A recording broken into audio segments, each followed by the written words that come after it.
It all began in the quiet hills and thick forests of Finland, where the wind seemed to whisper ancient stories through the trees. For centuries, these stories had no written words. They lived in the hearts of the people, passed down from generation to generation through songs, chants, and tales told by firelight. Grandparents would sing the same words their grandparents had sung, and those songs carried memories of gods, heroes, and mysterious lands. These stories weren't just entertainment. They were the lifeblood of the people, the pulse of a culture that relied on memory, community, and the magic of spoken word. Each song held a piece of their history, beliefs, and the world around them, stories of the earth's creation, the rise of great warriors, the power of nature, and the mysteries of life and death.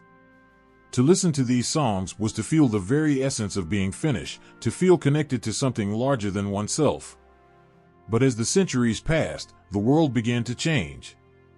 The old ways, the ancient songs, began to fade.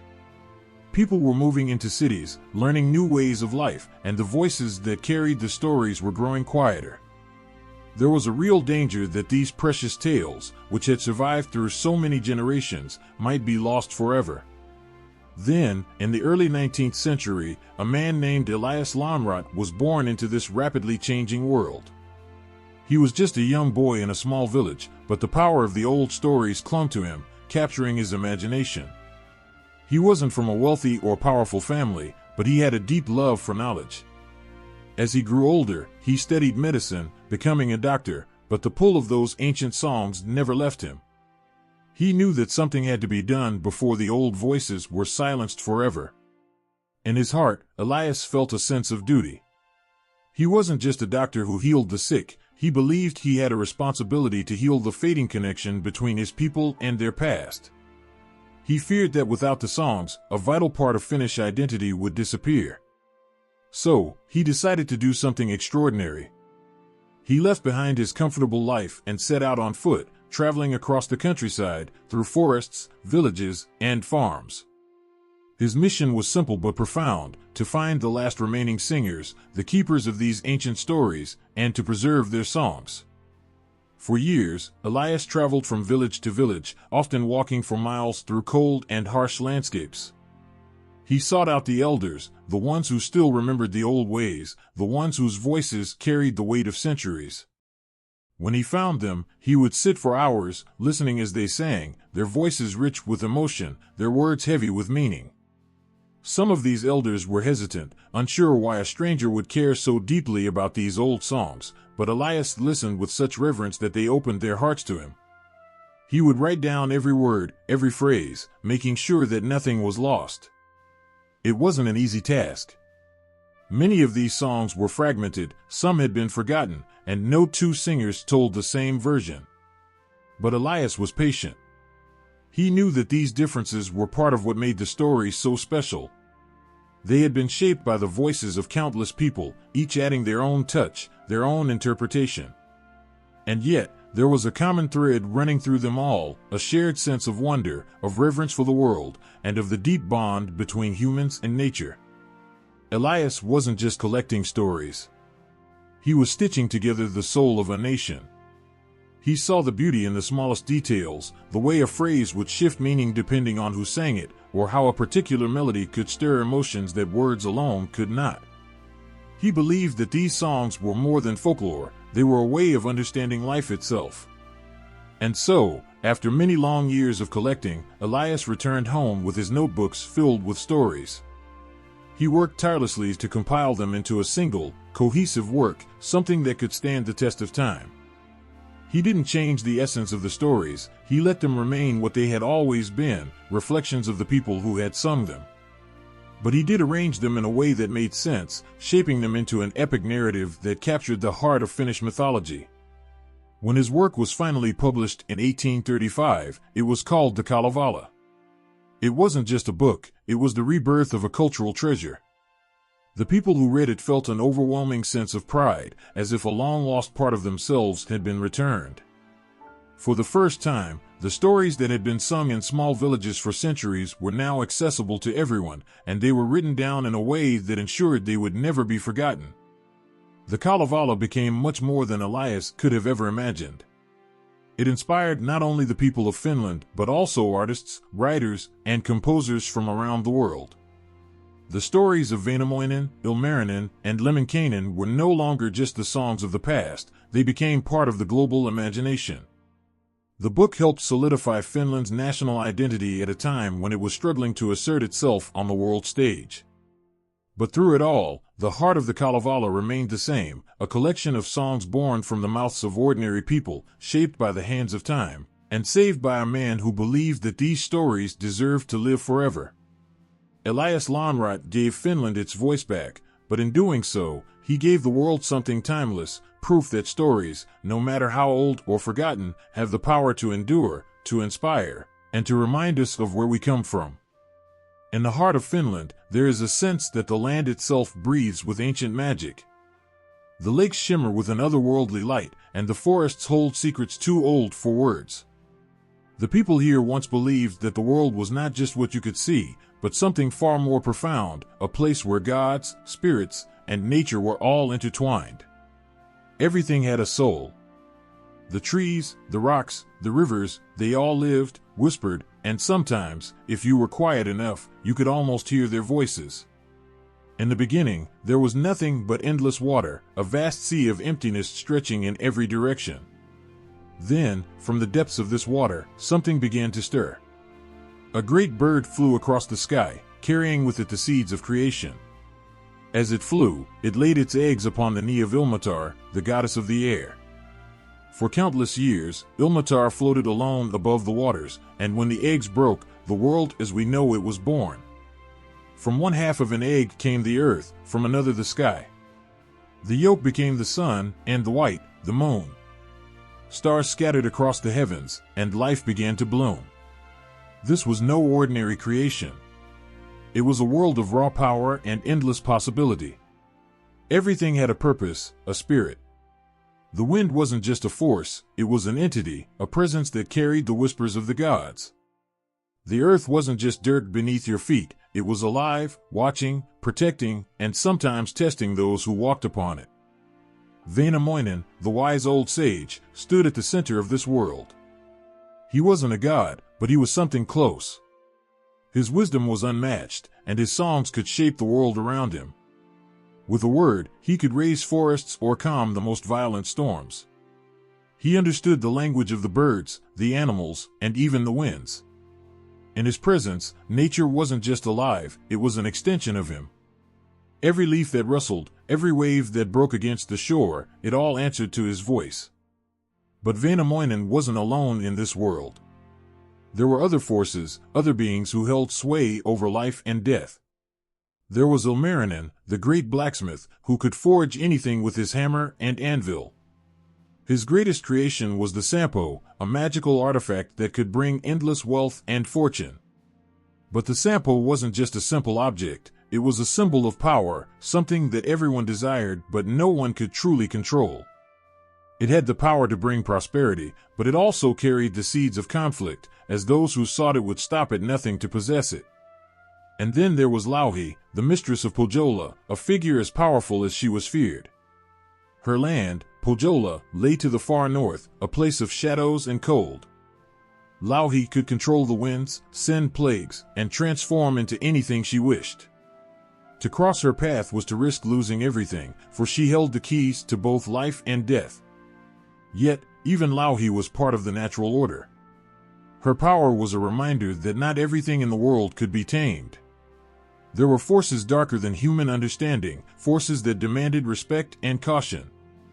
The cosmos in Finnish mythology was not one of simple divisions between good and evil.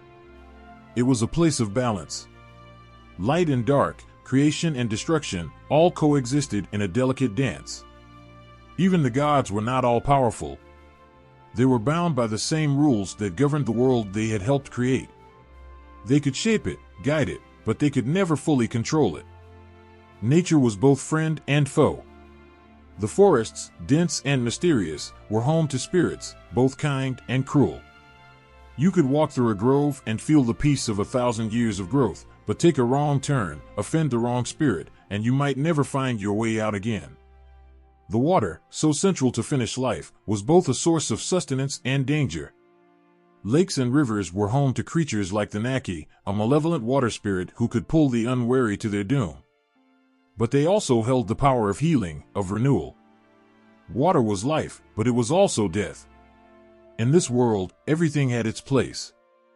There was a spirit for every natural force, every emotion, every action. Even death wasn't an end, but a passage to another realm, the dark and cold land of Tuonela. There, the dead continued their existence, watched over by Tuoni, the god of death, and his wife, the goddess of suffering. It was not a place of eternal torment, but neither was it a paradise. It was simply a continuation, a place where the dead lived as shadows, cut off from the warmth and light of the living world. The Finnish people didn't fear their gods, they respected them. They understood that life was a constant negotiation with these powers, a give and take that required humility and understanding. To live in the world was to be part of something greater, to acknowledge that every action had consequences, not just for oneself, but for the earth, the sky, and everything in between. Even today, traces of this ancient belief linger in the way the Finnish people connect with their land. The forests are still sacred places, the lakes still hold a certain mystery.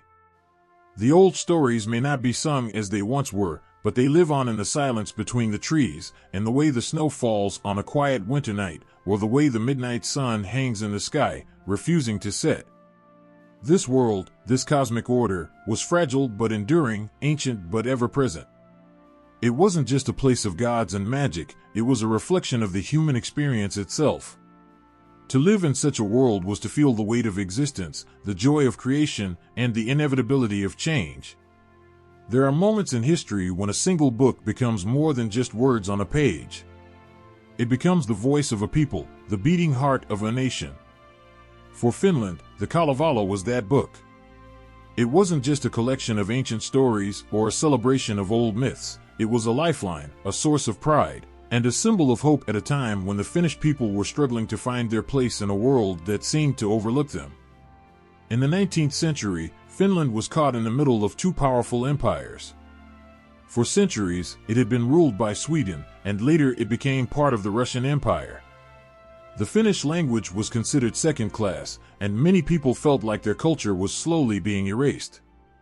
There was a fear that the rich traditions and stories that had been passed down for generations would disappear forever, swallowed up by the larger, more dominant cultures around them.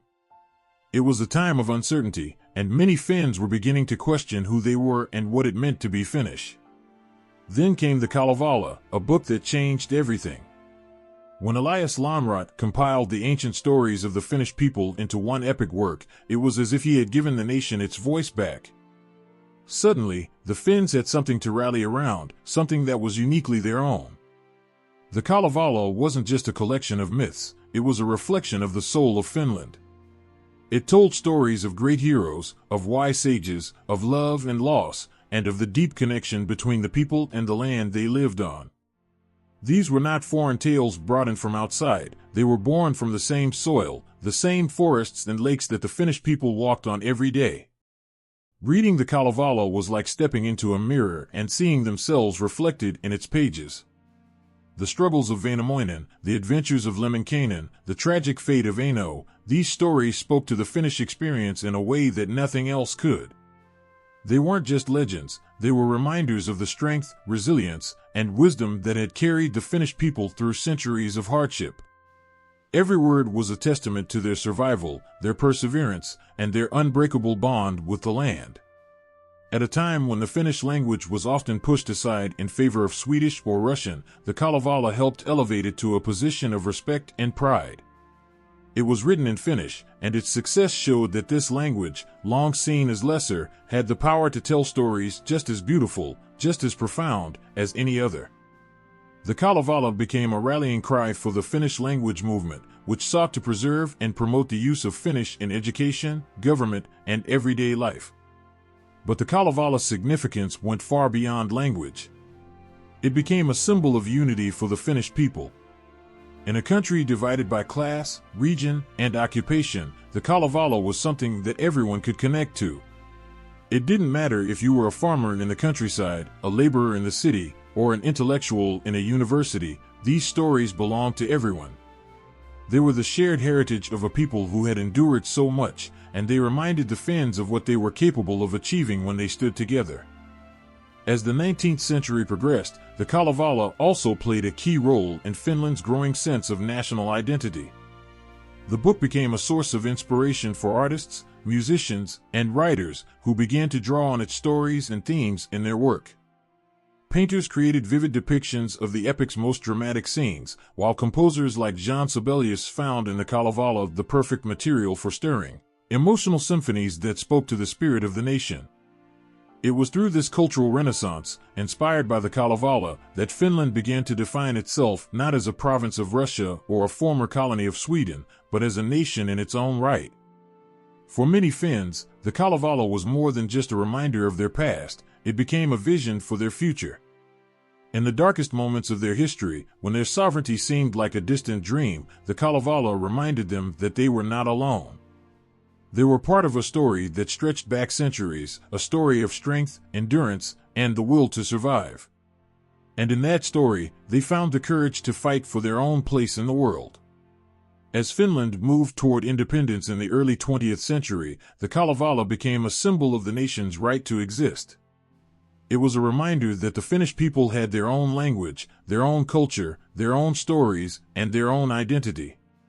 When Finland finally declared its independence from Russia in 1917, it did so not as a new nation, but as one with deep roots, with a history that stretched back to the ancient songs of the Kalevala. The Kalevala was more than just a book, it was a lifeline, a beacon of hope, and a symbol of everything the Finnish people had fought for. It was a reminder that even in the face of overwhelming odds, a small, often overlooked nation could stand tall and proud, because they knew who they were. And no empire, no foreign ruler, could ever take that away from them. Even today, the Kalevala holds a special place in the hearts of the Finnish people. It's not just a part of their history, it's a part of who they are. The stories continue to inspire, to comfort, and to remind them of the incredible journey their nation has taken. The Kalevala is a testament to the power of stories, to the way they can shape a people, give them strength in times of need, and remind them of the beauty and resilience that lies within them.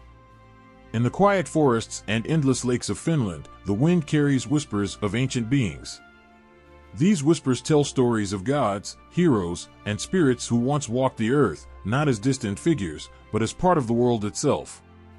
Their presence was felt in every breeze, every storm, and every calm day.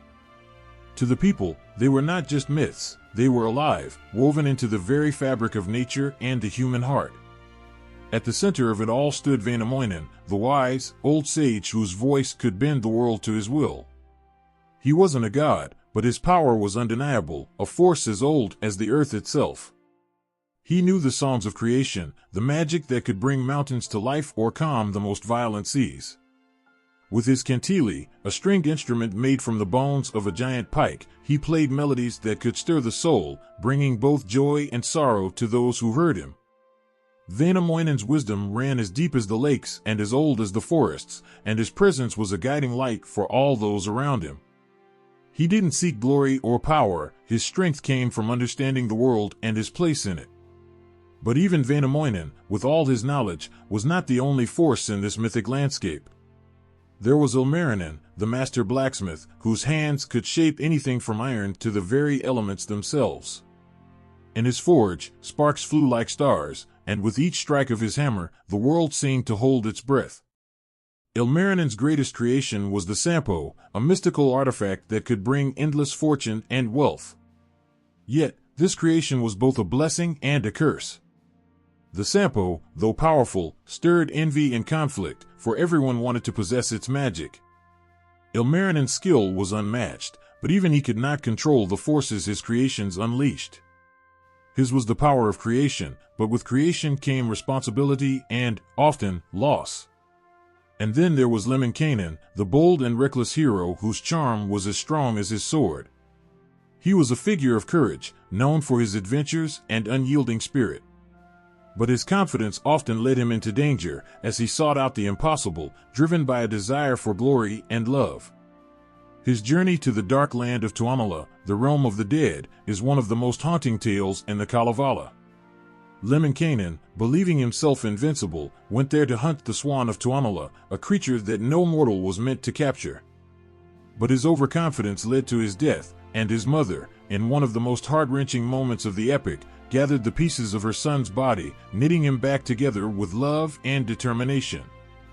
Lemminkainen's story is a reminder that even the greatest heroes are not immune to failure, and that sometimes it is not strength but the love of those we leave behind that saves us.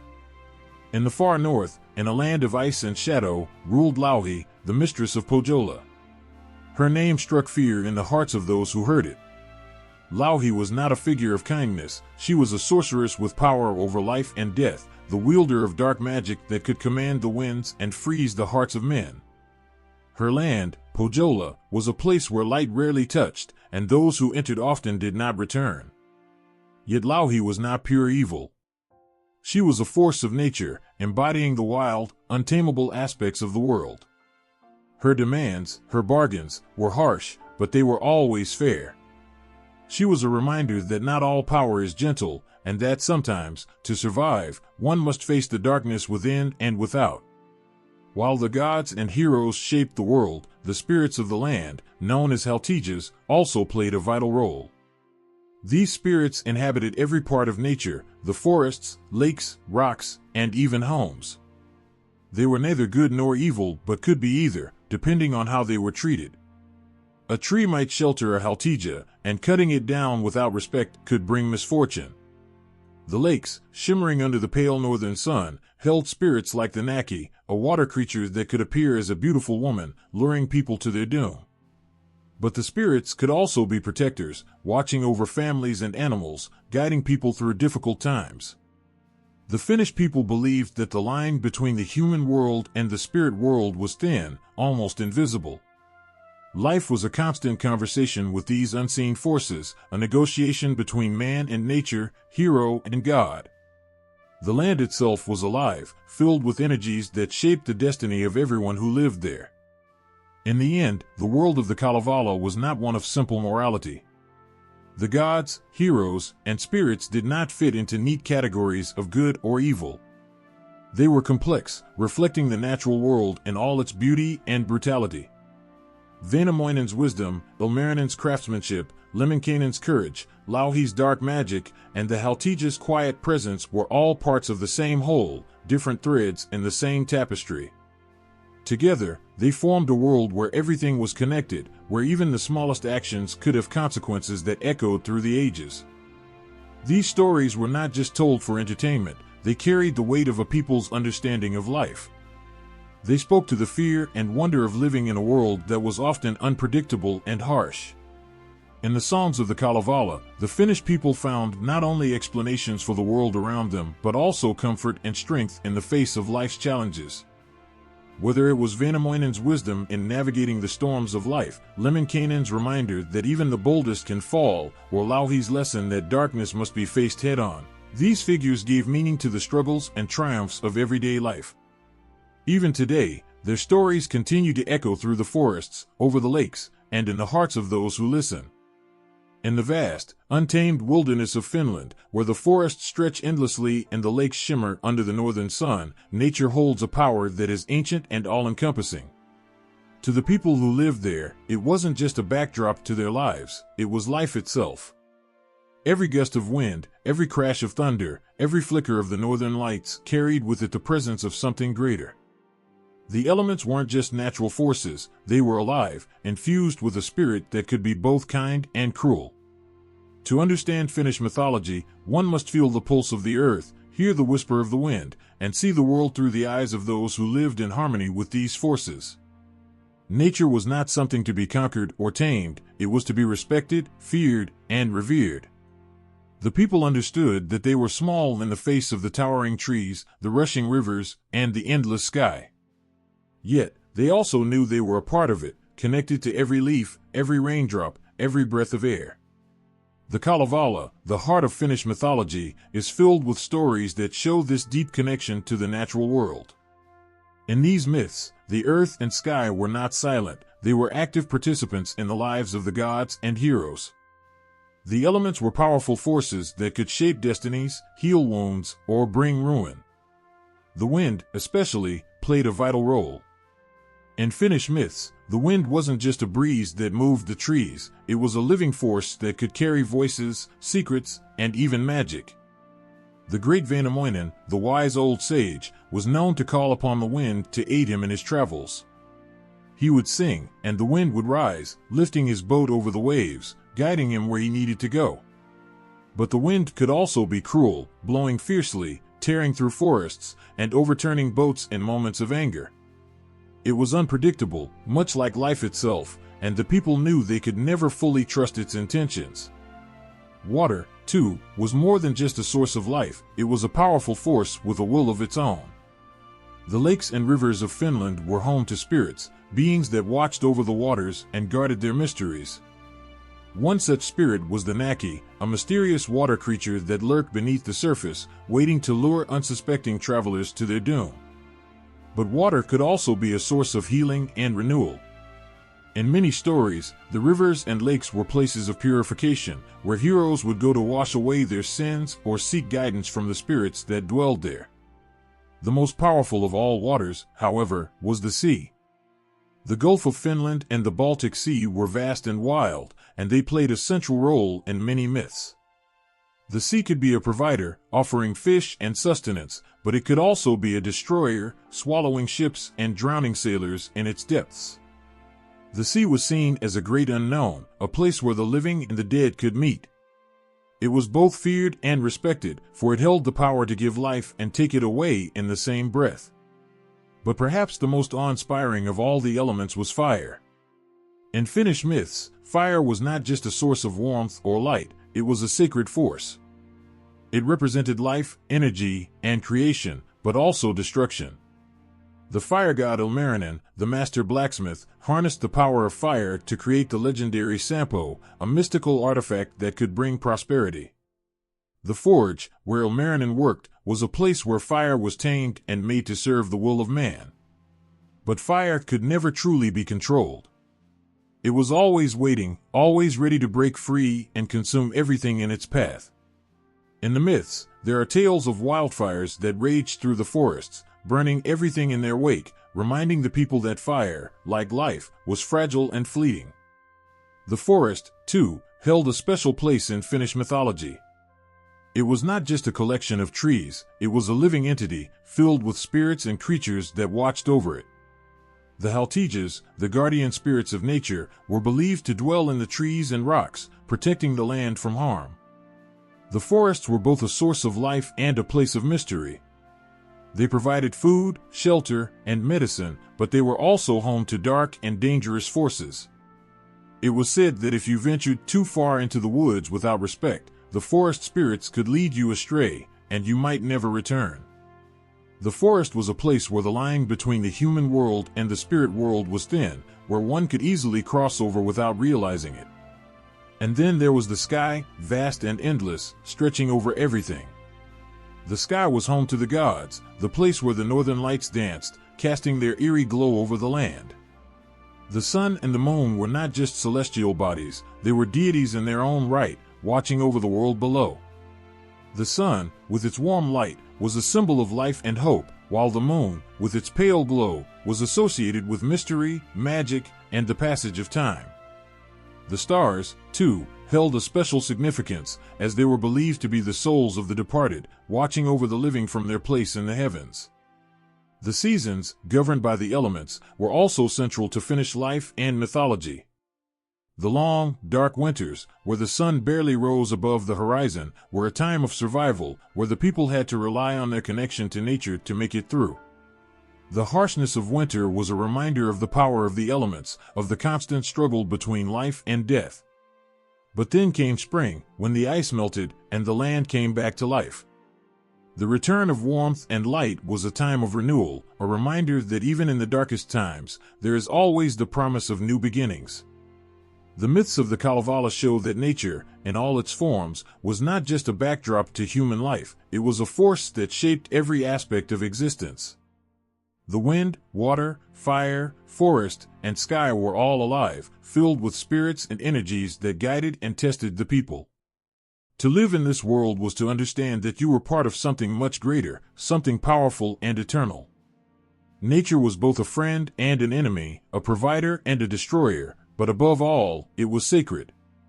These stories, passed down through generations, carried with them the wisdom of a people who understood that life was fragile and that the forces of nature were beyond their control. They knew that to survive, they had to respect the elements, to honor the spirits of the land and the sky, and to live in harmony with the world around them.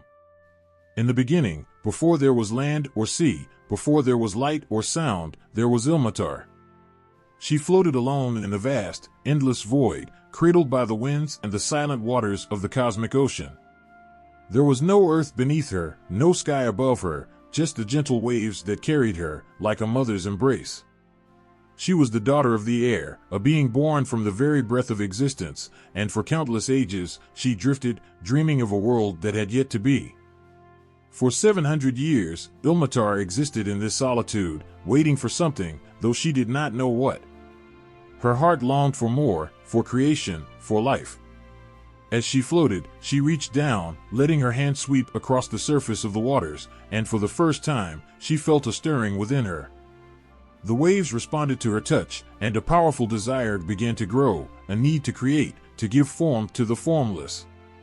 One day, as Ilmatar lay upon the ocean, the wind began to move more fiercely, and a great surge of waves pushed against her. It was then that she realized she was no longer alone. She had become pregnant with the world. Time passed, and Ilmatar's longing for the creation became unbearable. She ached for release, for the birth of something new. But still, the world remained inside her, waiting, gathering strength. Then, from the sky, a small bird flew down to her. This bird, a simple creature of air and feather, circled above Ilmatar, searching for a place to rest.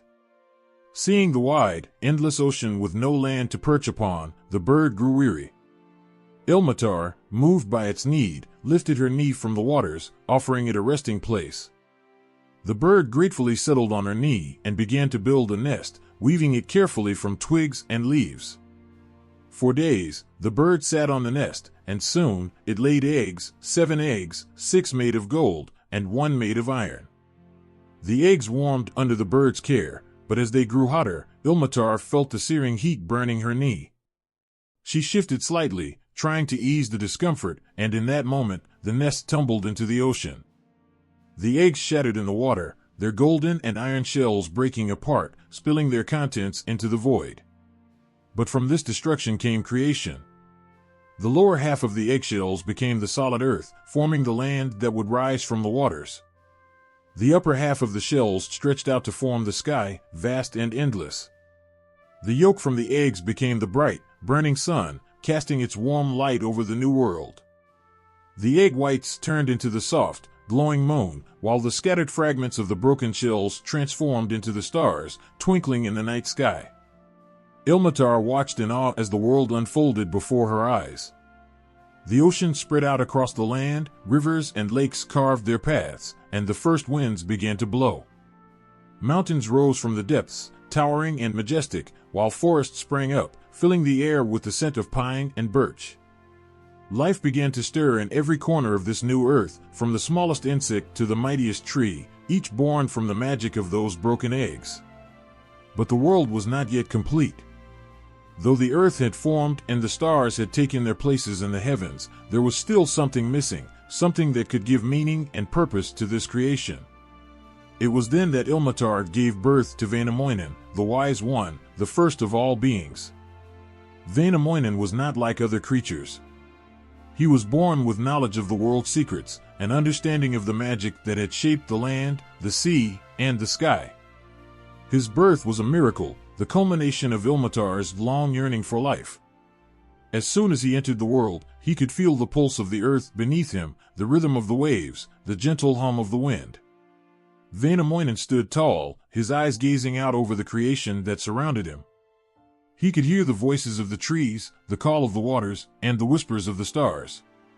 He knew that he was meant to be more than just a part of this world. He was meant to guide it, to shape it, and to fill it with stories and songs. With his deep, resonant voice, Väinämöinen began to sing. His song was filled with the magic of the earth, and as his words flowed through the air, they brought life to the world. Birds took flight, their wings catching the winds that Väinämöinen's song had called into being. Fish began to swim in the rivers and lakes, their scales shimmering in the sunlight. Flowers bloomed in the fields, their colors bright and vibrant, reaching toward the sky. The forests echoed with the sounds of animals, each one springing to life as Väinämöinen's melody filled the air. But Väinämöinen's song was not just a song of creation, it was also a song of balance. He knew that the world needed harmony to survive, that the forces of nature must be in tune with one another. The sun and the moon took their places in the sky, trading light and darkness in an eternal dance. The oceans ebbed and flowed, their tides guided by the pull of the moon. The wind, wild and free, carried the breath of life across the land, filling every corner of the earth with its energy. Yet, even as the world flourished, Väinämöinen understood that it would not be without struggle. The forces that had created this world were powerful, and sometimes they would clash. The sea would rise in anger, the winds would howl in fury, and the earth would tremble beneath the weight of its own creation. But in these moments of chaos, Väinämöinen's song would always bring balance, reminding the world of the delicate harmony that held it together. Ilmatar, who had watched over the birth of the world, gazed upon her creation with a deep sense of fulfillment. She had given life to the earth, to the sky, and to Väinämöinen, the wise one who would ensure that this world thrived. Though she had suffered in her long solitude, though she had endured the pain of creation, it had all been worth it. The world was alive, vibrant, and full of endless possibilities. And so, from the broken shells of golden eggs and the dreams of a goddess, the world was born, a place where the elements danced, where life flourished, and where Väinämöinen's song would forever echo through the trees, the mountains, and the endless sky. Long before the earth had formed, before the sky stretched over the land, there was only Ilmatar. She was alone in the vastness, a daughter of the air, floating in the endless waters of creation. There were no stars to light the darkness, no wind to stir the silence, only the gentle waves that carried her, cradling her in their soft embrace. Ilmatar drifted for ages, untouched by time, her heart filled with an ache for something more, something she couldn't yet name. For 700 years, she floated in that emptiness, her soul yearning for life. She listened to the murmurs of the water beneath her, feeling its quiet, eternal presence. Her hand skimmed the surface, and though there was nothing but water as far as she could see, she felt the stirrings of possibility in her fingertips.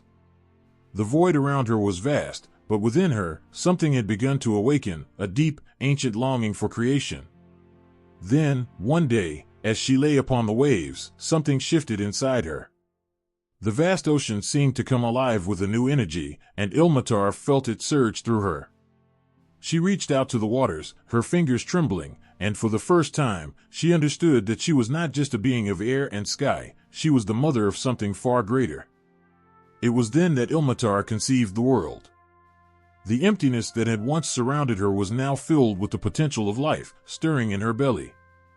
But the creation was slow, and Ilmatar remained alone, carrying the weight of the world inside her. She longed for it to be born, to see the earth take shape, to feel the warmth of the sun on her face.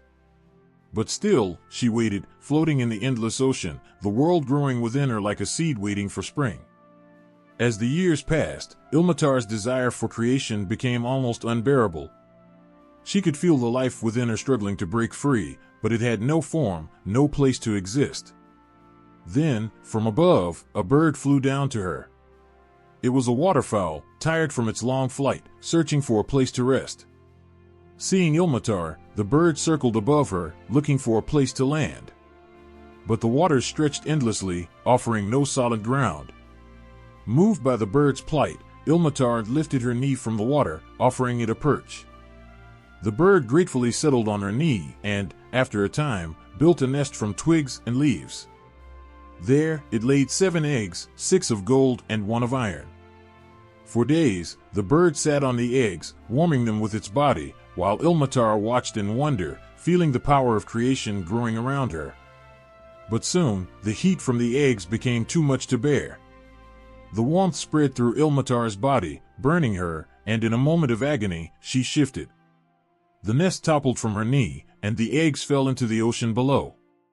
As they struck the water, the eggs shattered, their golden and iron shells breaking apart. Yet from this destruction came the birth of the world. The lower halves of the eggshells sank to the depths and became the solid earth, forming the ground beneath the waters. The upper halves of the shells floated up to the sky, stretching wide to create the heavens. From the yolk of the eggs, the bright, shining sun was born, casting its warm light across the new land. The whites of the eggs became the soft, glowing moon, while the broken fragments of shell scattered across the sky, becoming the stars that twinkled in the night. Ilmatar watched in awe as the world unfolded before her. The waters of the ocean began to divide, forming rivers and lakes that crisscrossed the land. Mountains rose from the depths, towering above the earth, while forests of pine and birch began to grow, filling the air with their ancient, earthy scent. The land was alive, breathing with the pulse of creation. But Ilmatar's role as the Great Mother was not yet complete. Though the earth had formed, though the sky was filled with the light of the sun and moon, there was still something missing, something that could give life to this new world. From the depths of her being, Ilmatar gave birth to Väinämöinen, the first of all beings, the wise one who would shape the world with his knowledge and song. Väinämöinen was born fully grown, a man of great wisdom and strength. From the moment of his birth, he understood the magic of the world around him. He could feel the heartbeat of the earth beneath his feet, hear the whispers of the wind, and see the endless expanse of the sky. He was not just a part of the world, he was its guide, its protector. Väinämöinen stood tall on the land that had been born from the cosmic eggs, gazing out over the creation that surrounded him. He knew that his purpose was to bring harmony to this new world, to give it life and meaning. And so, with his powerful voice, he began to sing. His song was unlike any that had ever been heard. It was a song filled with the magic of creation, a melody that called forth life from the earth itself. As Väinämöinen's voice echoed through the valleys and forests, the world responded. Birds took flight from the trees, their wings beating in time with the rhythm of his song. Fish began to swim in the rivers and lakes, their scales gleaming in the sunlight. Flowers bloomed in every field, their colors bursting forth in a celebration of life.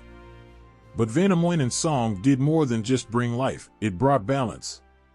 The sun and moon took their places in the sky, casting light and shadow over the earth in a perfect dance. The wind blew gently across the land, carrying the seeds of new life. The rivers flowed steadily, their waters nurturing the plants and animals that now filled the world. Ilmatar watched over it all, her heart filled with a deep, quiet joy. She had given birth to the world, to the sky, the land, the sun, the moon, and the stars. She had brought life to the waters and the forests, and she had given the world its first guide, Väinämöinen. Though she had endured the long solitude of the void, though she had felt the pain of creation, it had all been worth it. The world was now alive, a place of beauty and magic, filled with endless possibilities. And so, from the shattered fragments of the cosmic egg, the world was born, a place where life flourished under the watchful eye of Ilmatar, the great mother of waters, and where Väinämöinen's song would forever echo through the trees, the mountains, and the rivers, filling the earth with the magic of creation. There was a man, born not like other men, but from the very heartbeat of the earth and the breath of the wind. His name was Väinämöinen, and from the moment he entered the world, the land itself seemed to stir with his presence. He was not just a man, he was wisdom, ancient and unshakable, clothed in human form. His eyes held the sky's endless depth, his voice echoed the earth's timeless song, and wherever he walked, the world listened. Väinämöinen was not born into youth, but came into the world as an old man, his long white beard flowing like the rivers he would one day command. His birth was no accident, it was the world's answer to a longing for balance, for knowledge, and for guidance. From the beginning, it was clear that he carried the wisdom of ages untold within him. The very air seemed to hum with the stories he knew, and the ground beneath his feet seemed to settle, comforted by his presence. But it wasn't just his wisdom that set Väinämöinen apart, it was his voice. When he sang, the trees bent to listen, the birds quieted their chatter, and the rivers slowed their rush to hear the notes of his song. His voice carried the secrets of creation, the rhythm of life itself, and with it, he shaped the world. He could calm the fiercest storm or call forth the most gentle breeze. With his song, he could make flowers bloom where there had been only dust, or cause mountains to rise from the sea. Yet, despite his great power, Väinämöinen was not a ruler who sought dominion over the world. He was its protector, its guide. His strength lay not in conquering, but in knowing. And it was this knowing that gave him a deep understanding of the balance of all things. He understood that life was fragile, and that even the greatest forces of nature required care and respect. It was this wisdom that made him beloved by all who knew him, from the smallest creatures of the forest to the most powerful spirits of the sky. Väinämöinen's life was filled with great deeds, but it was his heart that truly defined him. He did not seek glory for himself. Every action he took was for the good of the world, for the people who lived upon the land he had helped to create. There was no room for selfishness in his soul, only love for the earth, the waters, and the stars above. And it was this love that drove him to seek out knowledge, to learn the songs of creation so that he might teach them to others. One of Väinämöinen's greatest gifts to the world was his understanding of magic. But his magic was not the kind that came from spells or charms, it was born from his deep connection to the world. He knew that the true power lay in the songs of the earth, and the melodies that ran through the veins of the trees, the rivers, and even the stars. When he sang, it was these ancient songs that flowed from him, carrying with them the power to heal, to protect, and to give life. His wisdom, though vast, was not always enough to shield him from the pain of loss. There were moments when even Väinämöinen felt the weight of sorrow. He knew love and heartbreak, joy and suffering, just as any mortal might. But it was in these moments of vulnerability that his greatness truly shone. He never let the darkness of despair take hold, always rising again, stronger and wiser than before. One such moment came when Väinämöinen fell deeply in love. His heart, which had always been open to the world, found itself captivated by the beauty of a maiden. Her laughter was like the sound of a bubbling brook, her eyes like the deep forests he so cherished. He courted her with songs of the earth, singing of the beauty and wonder he had helped to create. But the maiden, though kind, did not return his love. Väinämöinen's heart broke, but he did not let bitterness take root. Instead, he poured his sorrow into his songs, turning his pain into music that soothed the hearts of others. Through his long life, Väinämöinen continued to guide and teach, always seeking to share the wisdom he had gained. He taught the people how to fish, how to build boats, how to work the land, and how to sing the songs of creation. His teachings were not just practical, they were spiritual. He understood that to truly live in harmony with the world, one must listen to it, respect it, and honor its gifts. Yet, despite all he had done for the world, Väinämöinen knew that his time would one day come to an end. He had watched generations of men and women grow and pass, their lives brief compared to his own. He had seen kingdoms rise and fall, and through it all, he remained. But he also knew that even he, the eternal sage, was not meant to stay forever. As the world began to change, and as new forces arose, Väinämöinen felt the weight of his age pressing upon him. He understood that his time in this world was drawing to a close, and though his heart ached at the thought of leaving, he knew it was necessary. The world no longer needed him as it once had, the people had learned the lessons he had to teach. They had grown strong, wise, and capable. It was time for Väinämöinen to step aside and let the new age begin. When the day came for him to leave, Väinämöinen did so with grace. He sang one final song, his voice carrying on the wind, reaching the ears of every creature, every tree, every river. His song was a farewell, but it was also a promise that though he would no longer walk the earth, his wisdom would remain. The trees would remember his voice, the rivers would carry his song, and the people would hold his teachings in their hearts. As Väinämöinen sailed away in his boat, disappearing into the horizon, the world seemed to pause, holding its breath.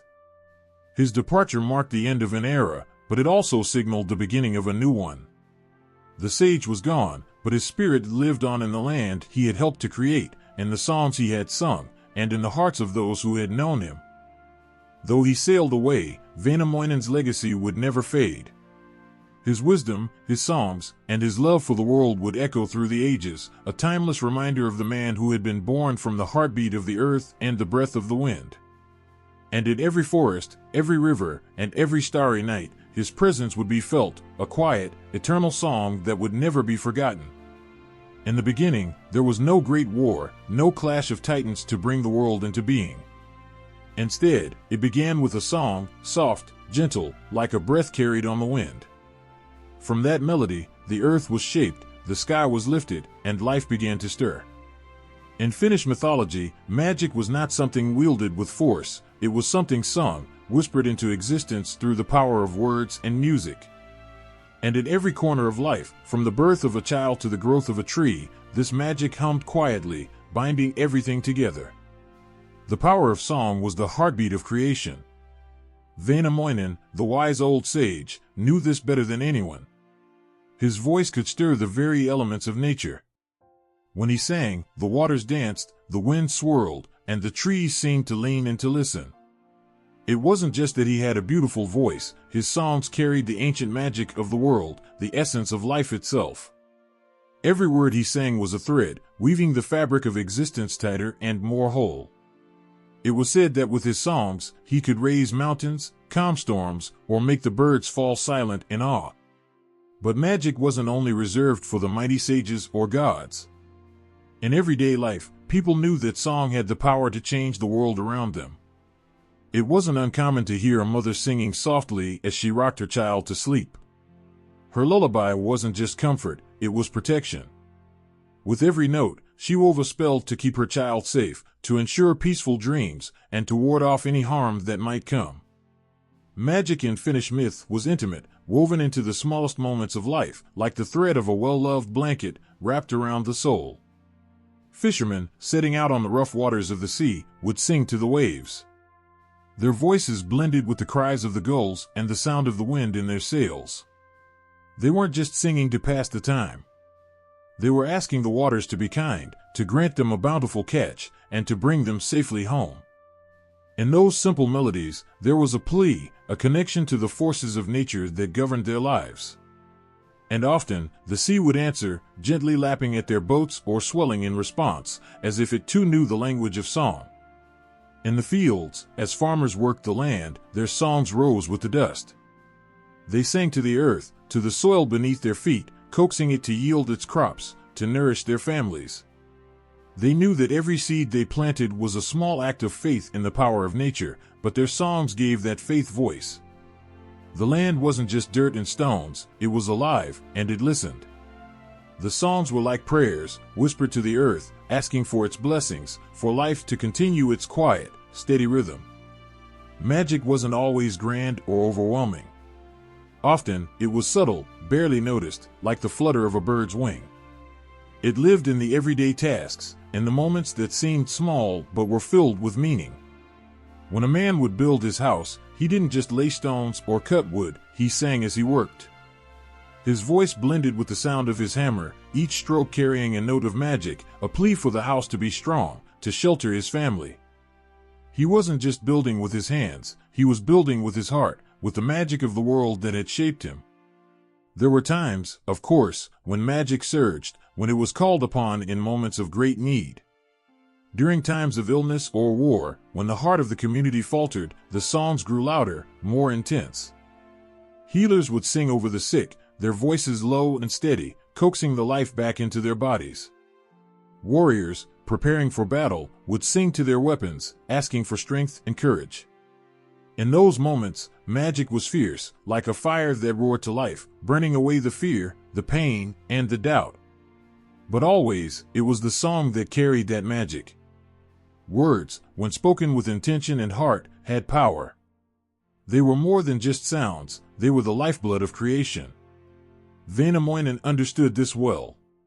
He knew that the true essence of magic was not in some hidden spell or ancient artifact, but in the songs that had been sung since the dawn of time. He knew that every word, every note, carried with it the weight of the world's birth, the promise of life, and the connection between all living things.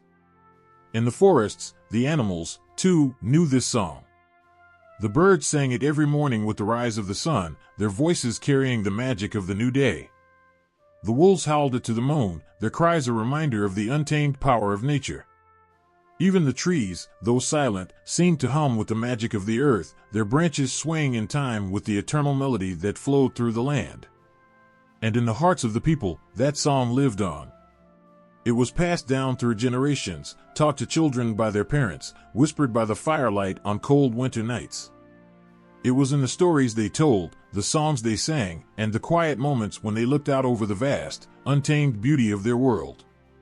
They knew that magic was not something distant or unreachable, it was in the air they breathed, the ground they walked on, and the words they spoke. Väinämöinen, the wise sage, had once sung the world into being, and though he was long gone, his song never truly faded. It lingered in the wind, in the rustling of leaves, in the laughter of children.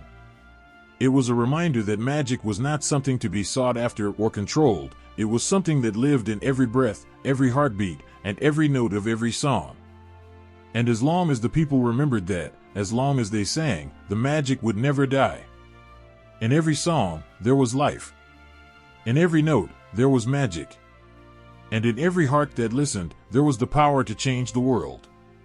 The road was long, stretching out like a ribbon beneath the weight of the endless sky. Väinämöinen, old and wise, traveled with the rhythm of the earth beneath his feet. His heart was calm, his mind filled with the songs of creation. But on that quiet day, when the winds whispered softly, a storm was brewing, a storm not of nature, but of pride and arrogance.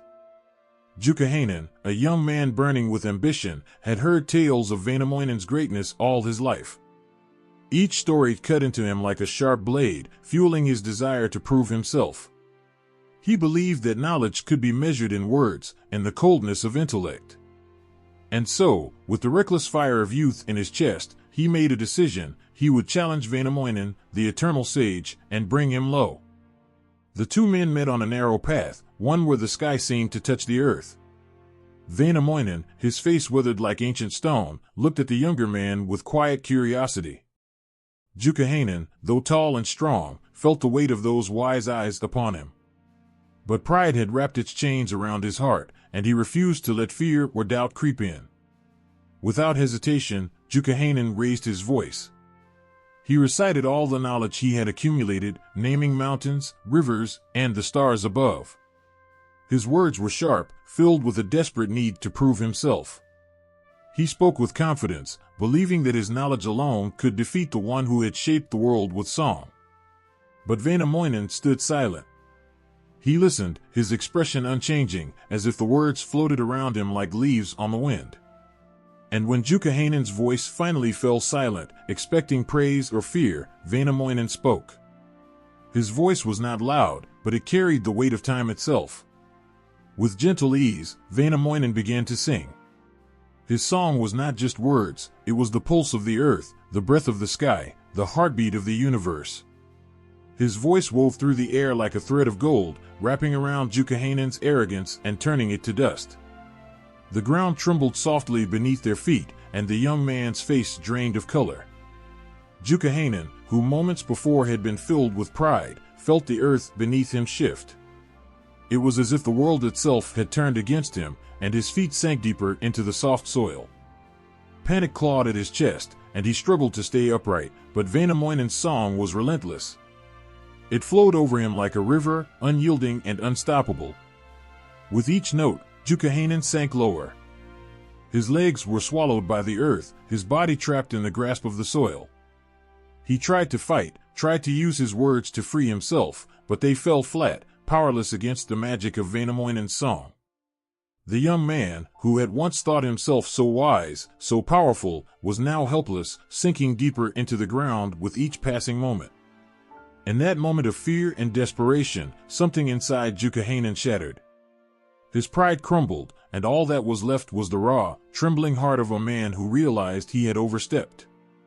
His voice, once so full of bravado, was now pleading, broken. "Let me go," he begged, his voice barely a whisper. "I will give you anything. Gold, treasures, whatever you ask, just free me from this fate." Väinämöinen's song slowed, but he did not stop. His eyes, filled with the wisdom of ages, looked down at the young man who had once stood so tall. He knew that gold and treasures meant little in the grand scheme of things. But still, he listened. Joukahainen's desperation grew. He could feel the earth closing in around him, and in a final act of fear, he offered something far more precious than gold. "I will give you my sister," he cried, his voice trembling. "Aino, beautiful as the dawn, she will be your wife. Just release me from this earth." At that, Väinämöinen's song faded. Silence fell between them, heavy and thick. The winds that had once whispered now stood still, as if waiting for the sage's next move. Väinämöinen, though powerful, was not without mercy. He saw the fear in Joukahainen's eyes, the regret that had settled in his heart. With a final, soft note, Väinämöinen released the young man from the grip of the earth. The ground, which had once threatened to swallow Joukahainen whole, loosened its hold, and he scrambled to his feet, his body trembling with relief. He had been spared, but the price of his freedom weighed heavily on his soul. As Joukahainen stood there, free but humbled, he knew that the battle he had sought had not been one of might or knowledge, it had been a battle of the heart, of humility.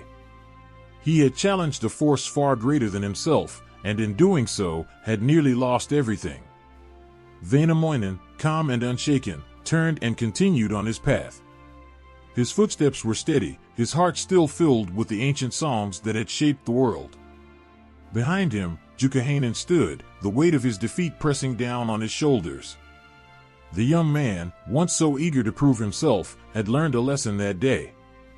He had learned that true power was not in words or knowledge alone, but in understanding the balance of the world, and knowing when to stand tall and when to bow.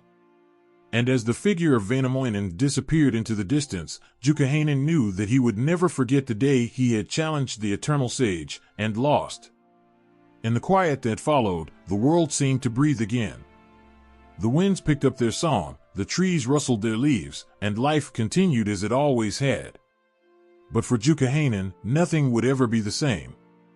He had come face to face with the power of creation itself, and it had changed him. The wind howled through the treetops as Väinämöinen set his gaze northward, where the land of Pohjola waited under a veil of mist and mystery.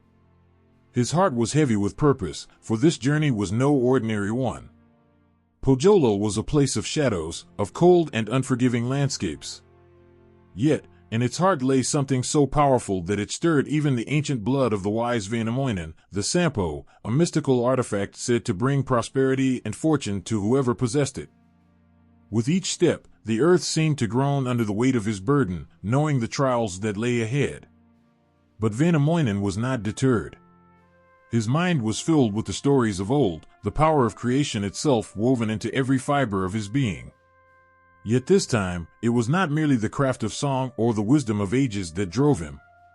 It was the knowledge that without the Sampo, his people might never thrive, might never know the warmth of fortune that the Northland held captive. As he sailed across the icy waters, the sea churned beneath his boat like an ancient creature awakened from its slumber. The skies above were gray, and the air thick with the taste of salt and cold. The north was a land unlike any other, ruled by Louhi, the witch mistress of Pohjola, who guarded the Sampo with a heart as cold as the land she ruled. For days, Väinämöinen navigated the treacherous seas, his hands steady on the oars, his heart steady with resolve. Every gust of wind seemed to whisper of the dangers ahead, of the powerful magic that waited for him in the dark, frozen lands of Pohjola.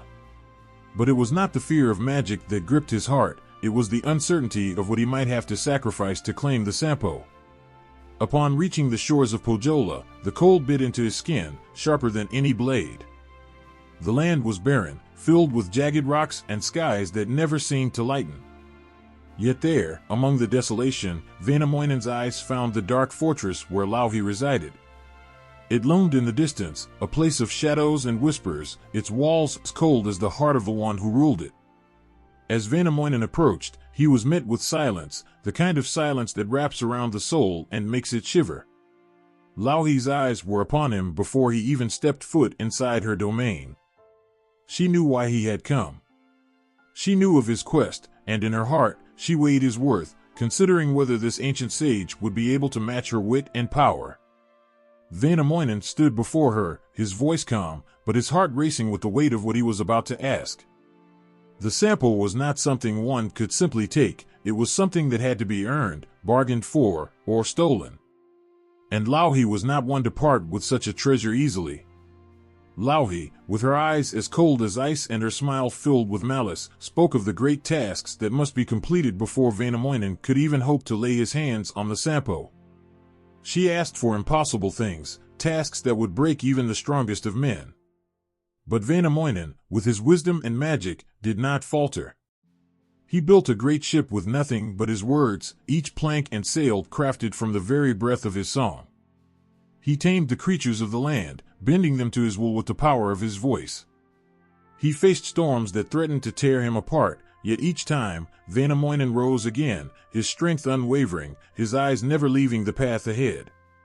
Finally, the day came when Louhi, impressed by his perseverance and the magic he wielded, agreed to part with the Sampo. But even then, her heart was not one of kindness. She demanded a high price, a sacrifice that would weigh heavy on the shoulders of any man. Väinämöinen stood before the Sampo, its beauty and power radiating from it like the sun itself. It was unlike anything he had ever seen, a creation that pulsed with the very energy of life, wealth, and happiness. But as his hand reached for it, Louhi's voice echoed in his ears, a reminder that power always comes with a cost. With the Sampo in his grasp, Väinämöinen felt its weight, not just in his hands, but in his soul. It was a heavy thing, not just because of its size, but because of what it meant. It held the future of his people, the prosperity they so desperately needed. But it also held the promise of conflict, for such power would never go unnoticed. As Väinämöinen turned to leave Pohjola, the skies above darkened once more, and the sea roared with the fury of what was to come.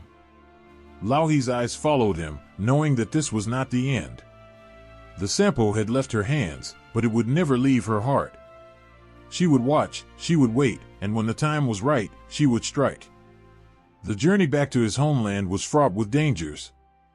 The sea seemed to rise against him, each wave taller and more furious than the last. The wind screamed in his ears, as if trying to tear the Sampo from his grasp. But Väinämöinen held firm. He had fought too hard, sacrificed too much to let it go now. Finally, after what seemed like an eternity, Väinämöinen arrived home, the Sampo glowing with promise in his hands. His people gathered around, their eyes wide with hope and awe. They knew what this meant. Their future was secured, their land would prosper, and they would no longer have to live in fear of famine and want. But even as they celebrated, Väinämöinen's heart was not at ease. He knew that the Sampo, while a source of great power, was also a source of great danger. Louhi would not forget what had been taken from her, and the Northland was not a place that gave up its treasures easily. As the celebrations continued, Väinämöinen stood at the edge of the gathering, his eyes fixed on the horizon. Somewhere out there, Louhi was waiting, her heart filled with the cold fury of a land that had lost its greatest treasure. And Väinämöinen, though wise and powerful, knew that the battle for the Sampo was far from over. The winds that once carried him north now whispered a warning, a reminder that with great power comes great responsibility, and sometimes, the greatest battles are not won with magic or might, but with the courage to face the consequences of the choices we make. It all began in a dimly lit forge, hidden deep within the cold, distant land of Pohjola. The air was thick with the scent of iron and fire, and the clanging of metal echoed through the stone walls. There, standing before the flickering flames, was Ilmarinen, the greatest smith to ever live, a master of creation whose hands could shape the very essence of the world. His task was no ordinary one. He had been called upon to craft something of such immense power, something that could change the fate of all who possessed it, the Sampo. With the weight of this conviction driving them, Väinämöinen, Ilmarinen, and the brave adventurer Lemminkainen set sail for Pohjola. The waters churned beneath their boat, as if the seas themselves sensed the enormity of what was to come. In their hearts, there was no turning back, no second guessing. They knew the risks, they knew Louhi's wrath, but they also knew that without the Sampo, their people would continue to toil in hunger and hardship. As they approached the cold shores of Pohjola, the moon shone down like an unblinking eye, illuminating the path to the fortress. Pohjola's dark, icy walls rose before them, looming like the very embodiment of all the fears they had buried deep within. But there was no time for fear now.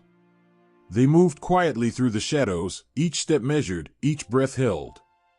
Inside the fortress, the Sampo sat, silent, beautiful, and full of its potent magic. It gleamed with a soft light, a pulsing reminder of the power it held. Väinämöinen's heart clenched as he saw it, knowing that this was no simple task. To steal the Sampo would be to ignite a fire, one that could not be easily quenched. But still, they pressed forward, their minds focused, their hands steady. Väinämöinen, the very creator of the Sampo, knew its secrets. He knew how to unbind it from the grip of the fortress, how to set it free from the darkness that had held it for so long. His fingers worked quickly, the years of craftsmanship guiding his every move. And soon, it was done. The Sampo was theirs. But in the stillness of that moment, as they began to carry it away, something stirred. Louhi, with her keen senses and sharp instincts, knew what had happened. She awoke with fury in her heart, the kind of rage that can only come from betrayal. The air seemed to crackle around her as she realized what had been taken from her, the source of her land's prosperity, the symbol of her power. With a terrible cry, Louhi summoned her forces. The sky above Pohjola turned black as storm clouds gathered, lightning striking the earth with a ferocity that shook the very ground. The wind howled, as if in anger, and the seas churned, growing wild and unruly. Louhi would not let the Sampo go so easily.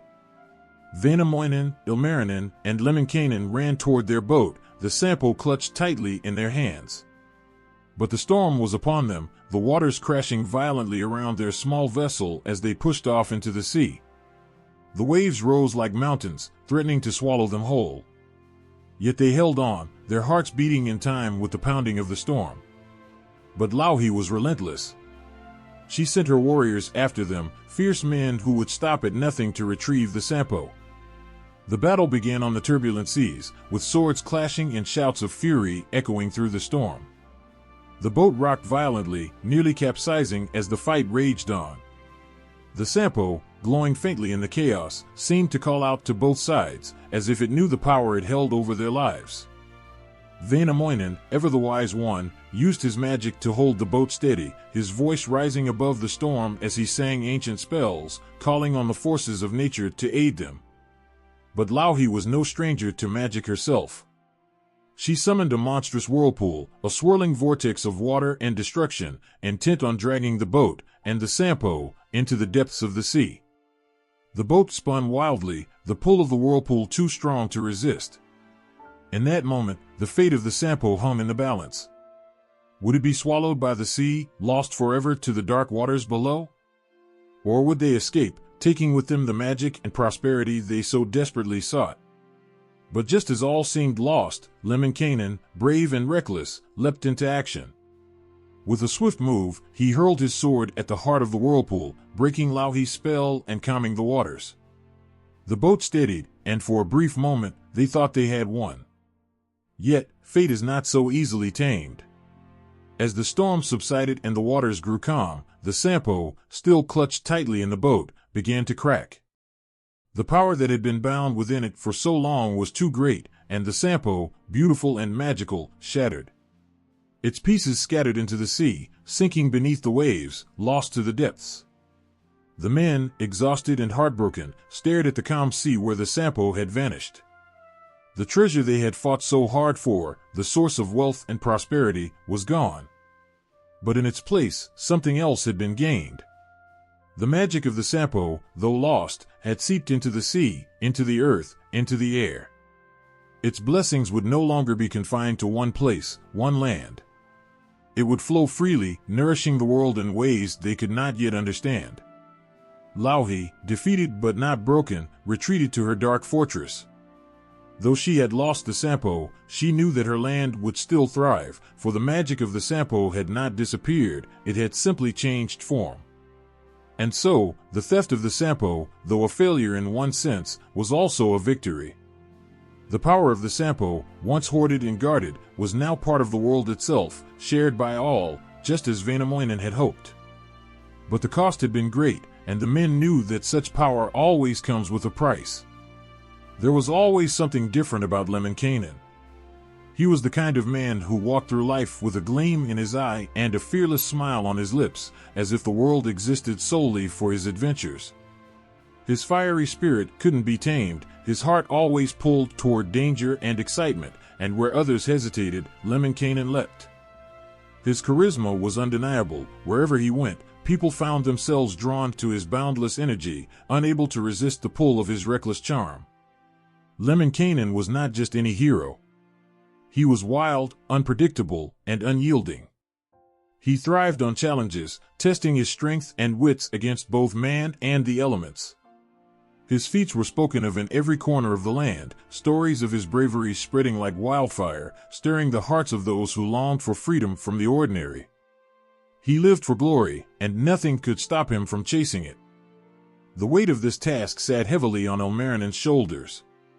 It wasn't just the forging of a magical object, it was the crafting of prosperity, of fortune itself. The Sampo was said to be a mill, but not one that merely ground grain. No, this mill would bring endless riches, grain for the hungry, salt for preservation, and wealth beyond imagination. But it wasn't just what the Sampo produced that made it powerful, it was the magic woven into its very being. As the forge glowed red-hot, Ilmarinen's skilled hands moved with precision. Sweat beaded on his brow, his face lit by the inferno before him. His hammer struck metal, sending sparks flying into the dark. Each blow resonated with the echoes of ancient magic, binding the elements together in ways only a master smith could. Every strike was filled with intent, every piece of the Sampo crafted not just from metal but from the very essence of the earth, air, fire, and water. But it wasn't easy. The creation of something so powerful came with its own set of challenges. The forge roared louder than ever before, as if the very forces of nature knew what was at stake and were trying to intervene. The flames danced higher, the heat more unbearable than any Ilmarinen had ever faced. Yet, he continued. His hands moved swiftly, each strike of the hammer filled with purpose. It was as if the Sampo itself was calling out to be born, pulling him deeper into his work, guiding his hands to create what no one else could. As the Sampo began to take shape, it glowed with an otherworldly light. This was no ordinary mill. It shimmered with the magic of Pohjola, with the wisdom of ages and the strength of the elements. It wasn't just a tool, it was a living thing, pulsing with the promise of abundance and power. Ilmarinen could feel its energy flowing through him as he worked, his hands shaking with the intensity of it. Yet, the creation of the Sampo wasn't just about skill. It was about sacrifice. Ilmarinen knew that crafting something so powerful required giving a part of himself. His sweat, his blood, his very spirit were being poured into this creation. Every hammer strike was a part of his soul, bound forever to the magic of the Sampo. And with each passing hour, the weight of what he was creating grew heavier in his heart. As the final piece of the Sampo came together, the forge went silent. The air seemed to still, as if the world itself was holding its breath. Ilmarinen stepped back, his heart pounding in his chest, and gazed upon the object before him. The Sampo, glowing with the light of 1,000 suns, was complete. Its beauty was unlike anything the world had ever seen. It radiated power, the kind that could bring life to barren lands, the kind that could make the poorest of men rich beyond their dreams. But as Ilmarinen stared at his creation, he couldn't help but feel a pang of sorrow. He knew what the Sampo was capable of, how it could bring untold wealth and prosperity, but he also knew the dangers that came with such power. The Sampo was not just a gift, it was a temptation, a source of conflict, a thing that men and women would fight and die for. Yet, in that moment, all that mattered was that the Sampo was complete. Ilmarinen's work was done. He had created something that would change the fate of the world. And as he placed the Sampo into the hands of Louhi, the mistress of Pohjola, he knew that the future would never be the same. Louhi, with her cold, calculating eyes, gazed upon the Sampo with a hunger that chilled Ilmarinen to his core. She had waited long for this moment, for the mill of prosperity to be hers. She knew what it could do, how it could bring wealth and power beyond measure. But even she, in her wisdom and cunning, did not fully understand the forces she now held in her grasp. The Sampo was not just a tool of wealth, it was a symbol of the balance between creation and destruction. For every grain it produced, for every ounce of wealth it bestowed, there was a price to be paid. The power of the Sampo was not to be taken lightly. It was a force of nature, one that could as easily destroy as it could create. As Ilmarinen left Pohjola, leaving the Sampo behind, he couldn't shake the feeling that he had set something in motion that could never be undone. The Sampo was more than just a magical artifact, it was a key to a future that was both bright and terrifying. And as Louhi locked the Sampo away in her fortress, Ilmarinen knew that it would not stay hidden forever. The world would soon learn of the Sampo's power, and when it did, the forces of greed, jealousy, and ambition would rise. The Sampo, once a symbol of prosperity, would become the source of conflict, a battle that would span generations. For something as powerful as the Sampo could never truly belong to one person or one place. It was a thing of the world, and the world would come for it. And so, the Sampo sat in the darkness of Louhi's fortress, its light dimmed but not extinguished, waiting. Waiting for the day when it would once again be sought after, once again be the cause of great deeds and great destruction. For the Sampo was not just an object of wealth, it was a symbol of the eternal struggle between creation and power, between what is given and what is taken.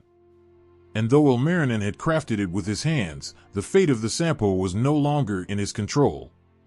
Its power, now unleashed into the world, would shape the destiny of all who sought it, for better or for worse.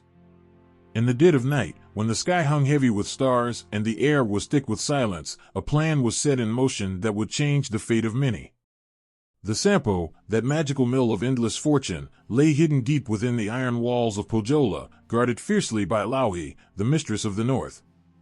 For years, its power had been locked away, turning only for the benefit of the dark and distant land, never to bless others with its abundance. But there were whispers in the wind, murmurs of a daring theft, a theft that could bring the Sampo back into the light. Väinämöinen, the eternal sage, and his companions had set their hearts on retrieving the Sampo, believing that its magic belonged not just to one, but to all. The decision wasn't born out of greed, but out of a deep conviction that the Sampo's blessings should flow freely, like the rivers of their homeland. But it wasn't just his thirst for adventure that made Lemminkainen unforgettable. It was his defiance of fate itself.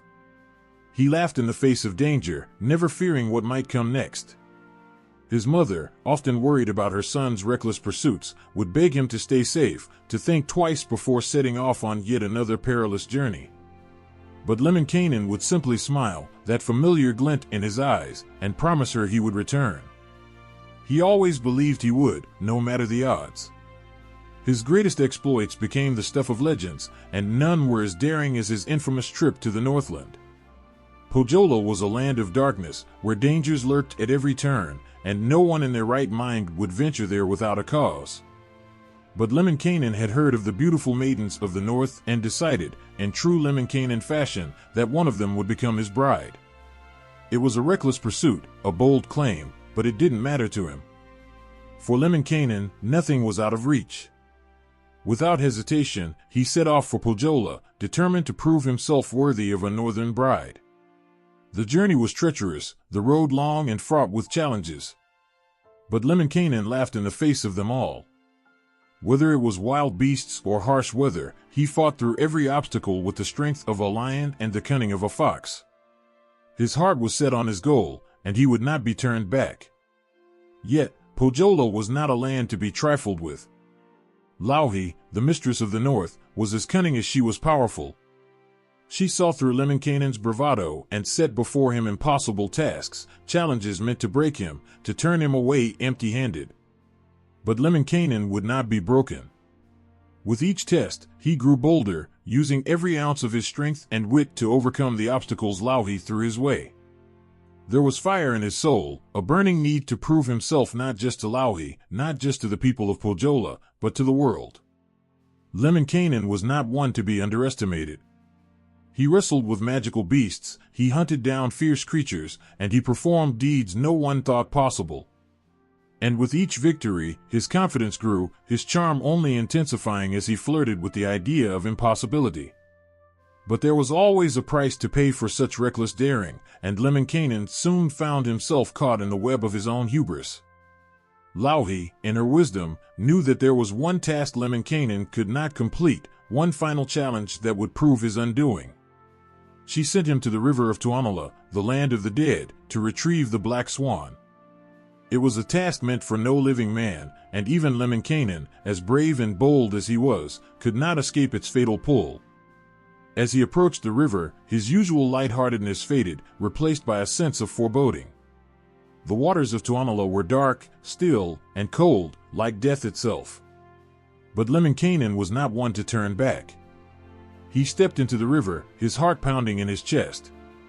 But in his overconfidence, he underestimated the danger, and as he waded deeper into the water, he felt the icy grip of death take hold. The river was merciless, dragging him beneath its surface. Lemminkainen fought with all his might, but even he could not escape the pull of Tuonela. His body was torn apart, scattered into the dark waters, lost to the land of the dead. It seemed, for a moment, that this was the end of Lemminkainen, that the adventurer's spirit had finally been tamed by death itself. But Lemminkainen's story did not end in Tuonela. His mother, with her heart full of love and grief, refused to accept her son's fate. She gathered the pieces of his broken body from the river, her hands trembling as she sewed him back together. With her tears and her prayers, she called upon the powers of magic and life itself, willing her son back from the brink of death. And miraculously, Lemminkainen stirred. His spirit, so strong and full of life, could not be contained by Tuonela's grasp. He rose once again, reborn through the strength of his mother's love and the power of the world's magic. It was a testament to Lemminkainen's unbreakable will, his refusal to be defeated by anything, even death.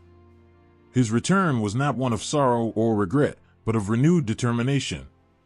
Lemminkainen remained the adventurer, the wild spirit who could not be tamed.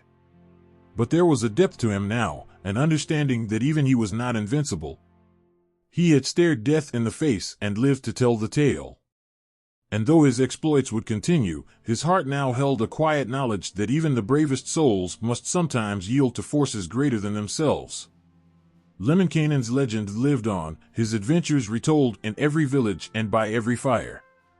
His wild spirit, his boundless courage, and his unwavering defiance of fate made him a hero unlike any other. Though he was reckless, though he was flawed, there was a purity to his quest for glory that touched the hearts of those who heard his tale. Lemminkainen was more than just a hero, he was a symbol of the human spirit's refusal to be bound by fear, by fate, or by the limitations of the world around them. Lemminkainen stood at the edge of the river, his heart pounding in his chest, but not from fear. Fear was not something he knew. The dark, still waters of Tuonela, the river of the dead, stretched before him. They beckoned, whispering of dangers no living man had ever conquered. But Lemminkainen was no ordinary man. He had faced monsters, bested enemies, and laughed at fate. Yet, as he gazed into the murky depths, there was a silence that even his boldness could not pierce. The weight of the task ahead, the impossible task of retrieving the black swan from the underworld, hung heavy on his shoulders. His mother had warned him. She had seen the dangers, felt the cold hand of death that lurked beneath the surface of that river. But Lemminkainen's spirit was unyielding. He had come this far, and nothing would stop him from completing his quest. He took a deep breath, his hand steady, his mind focused. His entire life had led him to this moment. With each step into the water, the air around him seemed to grow colder.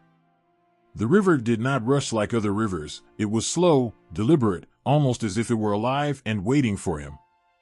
As the water climbed higher on his body, his confidence flickered, but only for a moment. Lemminkainen would not turn back now. He had made a promise to himself that he would return triumphant, no matter the cost. But Tuonela was no ordinary river. As he waded deeper, something shifted, his legs became heavier, his movements slower, as if the water itself was fighting against him. He struggled to push forward, but it felt like the weight of the entire underworld was pulling him down. The darkness in the water wrapped around him like unseen hands, cold and relentless, dragging him beneath the surface. Lemminkainen gasped, his breath catching in his throat as the icy water swallowed him whole. The world above disappeared, and all that remained was the cold, suffocating grip of the river. Panic clawed at him, but he fought it back with every ounce of strength he had. He thrashed against the current, trying to rise, to break free, but the river held him tighter. And then, in the eerie stillness, the first wave of real fear washed over him. Not fear of pain, not fear of failure, but fear of being forgotten. Fear of sinking into the dark water where no one would remember his name or his deeds. His heart raced as he realized that Tuonela was not a river you crossed, it was a river that consumed. His body grew weaker, his movements more sluggish. His mind, once so sharp and full of confidence, began to blur. The river was claiming him, and Lemminkainen, the unbreakable adventurer, was helpless in its grip. His limbs felt numb, his breath shallow, and then, nothing. The silence of the river was complete. Back at home, Lemminkainen's mother felt a deep unease. She had known from the moment he left that something terrible would happen. Her heart ached with the weight of that knowing. It was more than just a mother's worry, it was a sense, a connection between her and her son that transcended distance. She could feel him slipping away. Desperate and terrified, she turned to her magic, the ancient power that ran through her blood. She knew what must be done. If she waited, her son would be lost forever, swallowed by Tuonela's grip. And so, she set off, determined to bring her boy back from the very jaws of death. The journey to Tuonela was long and arduous, but a mother's love knows no boundaries, no exhaustion. Her feet carried her faster than any mortal should have been able to travel, her mind focused on one thing, saving her son. When she arrived at the edge of the river, her heart nearly broke. She could feel Lemminkainen there, beneath the water, lost in the cold embrace of death. Without hesitation, she began her work. She called upon the winds, the waters, and the very earth itself to release her son. With her magic, she scoured the river for every piece of him, gathering the fragments of his body that had been torn apart by the waters. Her hands trembled as she pieced him back together, her heart breaking with every stitch. And then, with all her power and all her love, she breathed life back into him. Her voice, steady but trembling, called to his spirit, urging him to return. It was not an easy task, death did not release its captives willingly. But Lemminkainen's mother was relentless. Her tears mingled with the magic she cast, and her love became the force that pulled him back from the shadows. Slowly, painfully, Lemminkainen's heart began to beat again. His lungs filled with air, and his body stirred. He had been to the very edge of life, and now, because of his mother's unwavering love, he returned. His eyes fluttered open, and for a moment, he could hardly believe he had been saved. The weight of what he had faced lingered in his mind. The dark, cold grip of death was not something easily forgotten. But he was alive. Lemminkainen looked up at his mother, her face etched with worry, her eyes brimming with tears. She had saved him, she had pulled him from the depths of Tuonela itself. His usual bravado was gone, replaced with a quiet gratitude that filled his chest. There were no words he could say to repay her, no grand gesture that would ever be enough. Though he had returned, he was changed. There was a new understanding in his heart, a humbling awareness that even the bravest of souls could be brought low. But with that understanding came something deeper, a respect for the forces beyond his control and a renewed love for the woman who had given everything to bring him back. Lemminkainen's story didn't end with his fall into the river. His name would live on, not only because of his wild exploits, but because of his mother's undying love. It was a love that had the power to reach into the underworld, to defy death itself, and to pull her son back into the light. And though Lemminkainen would continue his adventures, a piece of him would always remember the dark waters of Tuonela and the arms of his mother, who never stopped fighting for him, even against death. Kalevala was born into a world that seemed determined to break him. From the very start, his life was marked by pain, betrayal, and sorrow. The shadows of misfortune followed him like a curse, an inescapable weight pressing down on his shoulders. There was no softness in his childhood, no moments of peace that he could cling to. Instead, his days were filled with suffering, his heart hardened by the cruelty of the world around him. He was just a boy when his family was torn apart. His father was killed, and his mother was left to grieve alone. Kalevala, taken as a slave by the very man responsible for his father's death, grew up in an environment filled with bitterness. The man who should have raised him with care instead treated him with contempt. Kalevala was beaten down, both in body and spirit, but there was something inside him, something fierce and unyielding. The injustices he faced only stoked the flames of anger that burned within him. That anger became his driving force, a fire that he couldn't put out, no matter how much he wished to. His thoughts turned to revenge. Every beating, every insult, every day of torment pushed him further down a path of darkness. He lived for the day when he could make those who wronged him suffer the way he had. And yet, there was a sadness in Kalevala that even he couldn't fully understand. His heart, though consumed by rage, longed for something more, something that his broken life had never given him. But whatever dreams he might have had for happiness were quickly smothered by the cruelty of his fate. When Kalevala discovered that the woman he had fallen in love with was, in fact, his long-lost sister, his world shattered completely. The weight of this revelation was unbearable. He had been searching for love, for some semblance of joy in his life, and instead, he was plunged into a despair that no words could describe. The tragedy of their unwitting union destroyed what was left of Kalervo's already fractured spirit. In his heart, there was no room left for anything but the darkest of emotions, self-loathing, grief, and anger at the cruel twists of fate. His sister, upon learning the truth, could not bear the horror of it. She took her own life, leaving Kalevala to drown in his guilt. He stood at the edge of the cliff where she had thrown herself, staring into the abyss below. The wind whipped through his hair, but he could feel nothing but the crushing weight of his sorrow. His heart was heavy, as though the very earth itself had placed a burden upon him too great for any man to bear. Kalevala, in his rage and pain, blamed the world for what had happened to him. He turned to the sword that had once belonged to his father, a weapon he had carried with him for so long. It felt cold in his hand, a reflection of the numbness that had taken over his soul. The sword had been meant to protect his family, but now it was a symbol of everything that had gone wrong in his life. It had failed him, just as everything else had. He spoke to the sword, his voice low and filled with bitterness. He asked if it would turn against him, if it would finally end the suffering that he could no longer endure. The sword, in the way that only magical weapons and tales like these can, responded with a chilling affirmation. It would gladly cut down the one who wielded it, just as it had cut down so many others. For Kalevala, this was the final answer, the one thing he had control over in a life that had been governed by forces beyond his power. With a heavy heart and trembling hands, Kalevala turned the blade upon himself. The sharp edge bit into his flesh, and for the first time, he felt something other than anger. There was no longer the gnawing emptiness that had consumed him for so long. Instead, there was a strange sense of release. As the pain washed over him, he knew that this was the only way to escape the torment that had been his constant companion. But even in death, Kalervo's story is not one of peace. His final moments were filled with the echoes of all that he had lost, his family, his sister, his chance at a life that could have been different.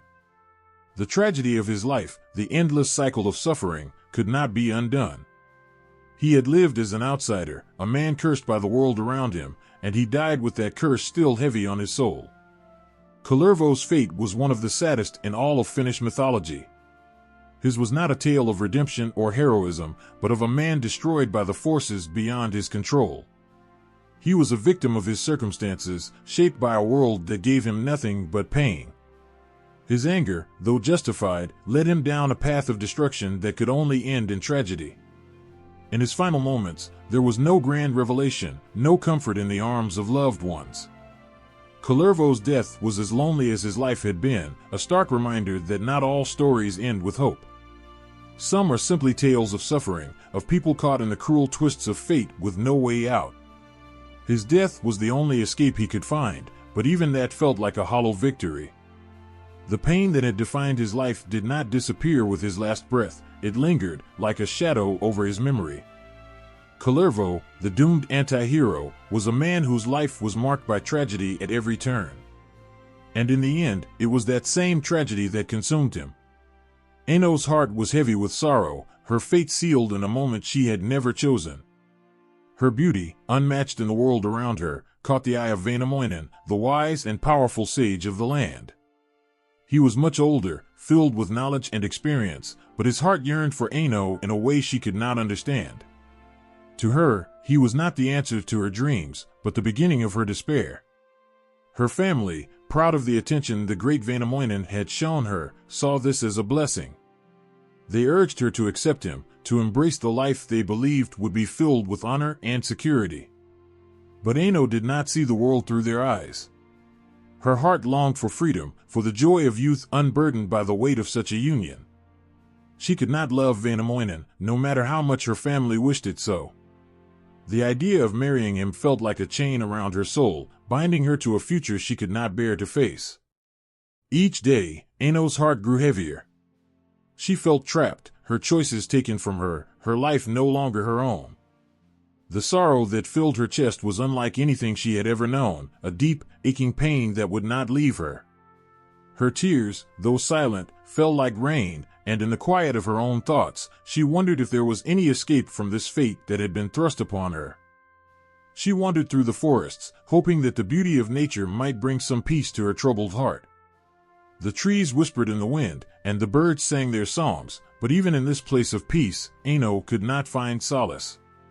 The world around her was alive with joy, but inside, she felt only the weight of her impending doom. The more she tried to shake the feeling, the tighter it gripped her, until there was nothing left but sorrow. One day, as Aino walked by the shore of a quiet lake, the stillness of the water mirrored the stillness in her heart. She knelt by the water's edge, her reflection staring back at her, a girl who had lost herself to the expectations of others. In the quiet of that moment, something inside her broke. The life she had known, the future she was being forced into, it all felt too much to bear. The tears she had held back for so long finally spilled over, and with them came a desperate realization. There was no way out of this fate, not for her. The cold water called to her, offering a release from the pain that had consumed her. She knew, in the deepest part of her heart, that this was the only escape she could find. Her hands trembled as she touched the surface, the water rippling beneath her fingertips. The sorrow that had weighed so heavily on her seemed to drift away as she waded deeper into the lake, her dress floating on the surface like a memory of the girl she had once been. With each step, the water rose higher, wrapping around her like a shroud. The cold was sharp, but it was nothing compared to the numbness that had settled over her heart. She moved forward, not with fear, but with a strange sense of calm. There was no turning back now, not from this choice. The world she had known, the people who had shaped her destiny, they all seemed so far away now, as distant as the shore behind her. Aino's last breath was quiet, a whisper lost to the wind. The water closed over her, and in that moment, she found the peace she had been searching for. The sorrow that had once filled her heart was gone, carried away by the currents of the lake. She was free, in a way she had never been before, free from the chains of expectation, free from the pain of a love she could never return. When her family discovered what had happened, their grief was beyond words. The marriage they had hoped for, the future they had envisioned for Aino, meant nothing now. Väinämöinen, too, was stricken with guilt and sorrow. The woman he had desired, the one he had hoped to marry, was lost to him forever. In his heart, he knew that it was his desire, his pursuit, that had led Aino to her tragic end. He had not meant for this to happen, but his power, his age, had blinded him to the pain he had caused. Aino's story, her life cut short by the weight of expectation, became a tale of sorrow that echoed through the ages. She was not just a girl caught in a tragic love story, she was a symbol of all those who had been forced into lives they did not choose, of those whose hearts were broken by the will of others. Her name carried with it the weight of lost dreams, of a life that could have been filled with joy but was instead marked by despair. The lake where she found her final rest became a sacred place, a reminder of the fragile nature of life and love. People would come to its shores, looking into its still waters, remembering the girl who had been taken too soon. They whispered her name with reverence, their hearts heavy with the knowledge of her fate. Aino's story was not forgotten, for it spoke to the deepest fears and sorrows of the human heart. Though her life was brief, Aino's legacy lived on in the hearts of those who heard her tale. She was more than just a figure in a myth. She was a girl who had loved, who had longed for freedom, and who had been crushed by the weight of a world that did not understand her. Her story was one of sorrow, yes, but it was also a reminder of the power of choice, of the importance of following one's own heart, no matter the cost. Aino, in her final act, had reclaimed her destiny, even if it meant leaving the world behind. And in that, there was a strange, bittersweet beauty, one that would linger in the hearts of all who heard her story. Ilmarinen was a god of the forge, his hands skilled in the craft of shaping metal. His heart, however, was not as easily shaped. Though his work was flawless, perfect in every detail, there was something missing, a sense of warmth, of companionship. He was revered for his creations, for the items that he brought to life from the rawest of materials, but the love he desired eluded him. His heart ached for the touch of a woman who could match his passion for life, but no matter how much he fashioned beautiful things, they could never fill the emptiness inside him. Ilmarinen, consumed by a deep loneliness, decided to seek a wife. But not just any woman. He sought one who could match his strength, his spirit, and his will. She would need to be as extraordinary as the masterpieces he created in his forge. For a man like Ilmarinen, nothing less would do. His quest began with a quiet determination. He traveled through forests, across rivers, and over mountains, searching for the one who could be his equal. His path was long and weary, but he did not falter. The god of the forge was used to hard work and struggle. After all, it was this very persistence that had made him the master craftsman he was. One day, his search led him to a place of strange and wild beauty, Pohjola, the northern land of the cold and the dark, where the winds howled and the snow never seemed to end. This land was ruled by the powerful and mysterious Louhi, the Lady of the North, who was as cold as the ice that surrounded her. She had the strength and wisdom of many, and it was said she held the key to untold power. Ilmarinen, though, was not interested in power for power's sake. He sought the heart of a woman who would bring warmth to his soul, someone whose presence could rival the fire of his forge. Louhi, hearing of Ilmarinen's quest, smiled with a cunning edge. She knew the god's reputation. She had seen the beautiful creations he had made. But she was not a woman to be easily won. She saw in Ilmarinen not just a craftsman, but a challenge, a man whose will could be bent if only she played her cards right. And so, she offered him a bargain. "You seek a wife, do you not?" Louhi asked, her eyes gleaming with a knowing light. "Then you shall have her, but only if you can craft for me the greatest of all treasures, the Sampo. A mill of endless prosperity, a treasure that will bring fortune to whoever possesses it." Ilmarinen's heart pounded in his chest, for he knew the Sampo was no ordinary creation. It was a thing of legend, a powerful item that could change the course of fate. But he was no ordinary blacksmith.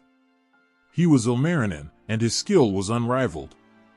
He accepted the challenge, knowing that in crafting the Sampo, he would prove his worth, not just as a god of the forge, but as a man worthy of a great woman's love. Days turned into weeks, and weeks into months, as Ilmarinen toiled, pouring his heart and soul into the creation of the Sampo. With every strike of his hammer, the Sampo took form, its edges sharp, its core strong, its spirit alive with the promise of endless fortune. Ilmarinen's forge burned bright, the heat of his labor fueling the magic of his creation. As the final piece fell into place, he knew that the Sampo was not just a thing of metal and stone, it was a symbol of everything he had worked for, everything he had fought to achieve. When the Sampo was finally complete, Ilmarinen brought it to Louhi, his eyes filled with both pride and hope. This, he knew, was the moment that would determine his future. He had crafted something extraordinary, something that could change everything. But Louhi, the Lady of the North, was not moved as he had hoped. Instead, she gazed upon the Sampo with a cold, calculating expression. "This is indeed a marvelous creation," she said, "but you must prove that you are worthy of it. If you truly wish to claim the woman of your dreams, you must pass yet another test. Only then will you be worthy of her hand." Ilmarinen, undeterred, accepted her challenge. He had given so much of himself to the Sampo, he would not turn back now. But as the days passed, the challenges grew harder. He was tested not just by the physical demands of the tasks Louhi set before him, but by the emotional strain of the journey. The burden of his own desire, of his longing for love, weighed heavy on his shoulders. Through it all, Ilmarinen did not give up. His determination burned like the forge fires he worked with. Every time he faced a new obstacle, his resolve grew stronger. He knew what was at stake, not just the Sampo, but his chance to find someone who could truly understand him, who could fill the void in his heart. Finally, after countless trials and tribulations, Ilmarinen succeeded. The Sampo was his, and Louhi, though begrudgingly, agreed to honor her part of the bargain. She promised to give her daughter, the one Ilmarinen had sought, to be his wife. In that moment, Ilmarinen's heart soared with joy. He had achieved the impossible, and now, at long last, he would be able to live the life he had always dreamed of. The pain of loneliness, the endless nights of longing, were behind him. He had found his way to the happiness he had longed for. But as Ilmarinen looked ahead, he realized that the true reward of his quest had not been just the Sampo or the woman he had sought, but the strength he had found within himself, the resilience to continue, no matter how difficult the path, and the hope that had carried him through the darkest moments. The marriage of Ilmarinen, the god of the forge, was not just a union of two souls, it was the culmination of a journey filled with pain, sacrifice, and an unshakable belief in the power of love. It was a reminder that even the most powerful gods could feel the weight of loneliness, and that the quest for love is often the most difficult, yet the most rewarding, of all. Ilmarinen, the god of the forge, was a master craftsman whose hands could shape metal, stone, and fire. He had created countless wonders, forging items of such power and beauty that the world marveled at them. Yet, in all his skill, there was one thing that eluded him, the warmth and love of a woman who could be his companion. His heart ached for a partner, someone who could stand by him, not as an admirer of his work, but as someone who truly understood the emptiness he felt. In his loneliness, Ilmarinen did something that no one else could. He fashioned a bride, one not of flesh and blood, but of pure gold. A beautiful, shining figure, crafted with delicate care and immense love. She was stunning in every way, her golden hair flowing like sunlight, her eyes sparkling with the brilliance of stars. He created her as a symbol of his desire for companionship, for love, for something real. When the golden bride stood before him, Ilmarinen was filled with a sense of accomplishment. He had poured every ounce of his skill, his longing, and his dreams into creating her. She was perfect in every way, her golden skin reflecting the light of the forge, her hands gentle and delicate, like a vision brought to life from his most tender thoughts. He imagined she would speak to him, feel for him, and love him in return. But as the days passed, something became painfully clear. Though she was beautiful and perfect in form, the golden bride was not alive. She did not speak. She did not move. She did not feel. Ilmarinen's heart, full of hope and expectation, began to sink. The bride of gold, as stunning as she was, could not replace the warmth and depth of real human connection. She stood there, as beautiful as the morning sun, but lifeless, unfeeling. In the beginning, Ilmarinen tried to convince himself that she was perfect, that he could learn to love her in the way one might love an object of art. But his heart grew heavy, as each day passed, and the reality of his creation hit him harder. No matter how many times he looked at her, admired her, or spoke to her, she remained silent and unmoved. She was a creation of his hands, not of his heart.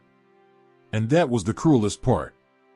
He had poured his entire soul into this work of art, yet he could not bring her to life. He had hoped that in shaping her, he would find solace, a comfort in knowing that someone was there, someone who could stand by him, even if she was not real. But the more he stared into her golden eyes, the more he realized that no matter how perfect she was, she could never fill the emptiness inside him. Ilmarinen's anguish grew as the days turned into weeks. His heart began to crack, as if his very soul were splintering under the weight of his disappointment. He had created a masterpiece, but in his search for companionship, he had forgotten the one thing that truly mattered, the connection that could only come from another living, breathing soul. At last, the god of the forge, known for his unyielding strength and skill, found himself crying in the solitude of his forge. He wept for the golden bride he had crafted, for the hope he had placed in her, for the dream he had longed to fulfill. The golden bride stood before him, perfect and still, while his heart was breaking. He had given her everything, yet she was nothing but cold and unfeeling. There was no joy in the beauty of the golden woman, no warmth in her golden touch. Ilmarinen knew now that love could never be crafted, no matter how skilled the hand or how fine the material. He had tried to make a companion from gold, from metal, from the things of the earth, but in his attempts to replace what his heart truly desired, he had only created a hollow shell. The days grew colder as Ilmarinen realized that his golden bride was a symbol of all that he had lost, his hope, his dreams, his longing for connection. And it was in this realization that the pain grew deeper, the ache in his chest becoming something unbearable. The god of the forge, the mighty Ilmarinen, had made a mistake. He had tried to forge love out of the raw materials of his world, but love was not something that could be shaped with tools or fire. The sorrow weighed heavily on Ilmarinen's heart, and the golden bride became a constant reminder of his failure. No matter how much he wished, no matter how many times he looked upon her perfect face, he could not will her to love him. He had made her, but he could not make her feel. And in the end, that was the cruelest truth of all. Ilmarinen's sadness grew until it became a deep well of despair. He had created something beautiful, but it had not filled the void within him. The golden bride, while magnificent, was a bitter reminder that beauty alone could not bring happiness. And so, he was left standing alone, beside the golden woman he had made with such care, but who could never return his love. He had sought companionship, warmth, and love in the form of a perfect creation, but he had learned, in the harshest way, that the things of the world, no matter how finely crafted, could never replace the human heart's need for something more, something real, something alive. The golden bride would remain forever still, forever silent, a masterpiece without soul, a creation without heart. And Ilmarinen was left to face the lonely truth that sometimes, even the most beautiful things cannot fill the emptiness inside. Lemminkainen, the bold and daring hero, was never one to shy away from adventure or the pleasures of life. His heart was as wild as the storms that swept across the land, and his desires were as fierce as the winds that howled through the forests. But beneath that reckless bravery was a man who, like anyone else, craved love and companionship, though he often struggled to express it. It was in the quiet, unassuming moments that his true heart would reveal itself. And it was in the arms of Kyllikki, a beautiful and strong-willed woman, that Lemminkainen believed he had found that love. At first, their union was one of passion and desire. Lemminkainen was swept away by her beauty, her strength, and her independence. Kyllikki, too, found something captivating in him. Though wild and untamed, Lemminkainen had a magnetic quality that could draw anyone to him. There was something undeniable in their connection, and for a time, it seemed perfect. But, as time often reveals, the cracks beneath the surface began to show. Lemminkainen, with his fiery spirit, was restless, constantly yearning for new experiences and thrill. The same spirit that had once attracted Kyllikki to him now drove a wedge between them. She was more grounded, more steady, and her love was built on trust and commitment. She longed for a life where she could feel secure, where she could know that the man she loved was truly hers and hers alone. But Lemminkainen's heart was not made for stability. One day, while Kyllikki waited at home, the walls of their marriage began to crumble as her husband set out again on another adventure, leaving her behind. The wild winds called to him, urging him into the unknown. He thought of the world beyond their home, of the freedom that lay in the forests and mountains, and he was powerless to resist.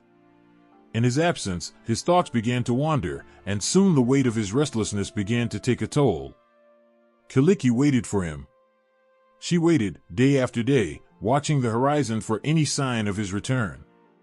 Her heart was heavy, filled with the anxiety that comes when you are left behind. She knew of Lemminkainen's daring spirit, his restless nature, but each time he left, a little piece of her hope withered away. It wasn't long before the doubt crept in. One evening, as the sky turned a deep shade of orange, casting long shadows across the land, Kaliki's worst fears were confirmed. She had heard whispers of his flirtations, of the other women he had encountered along the way.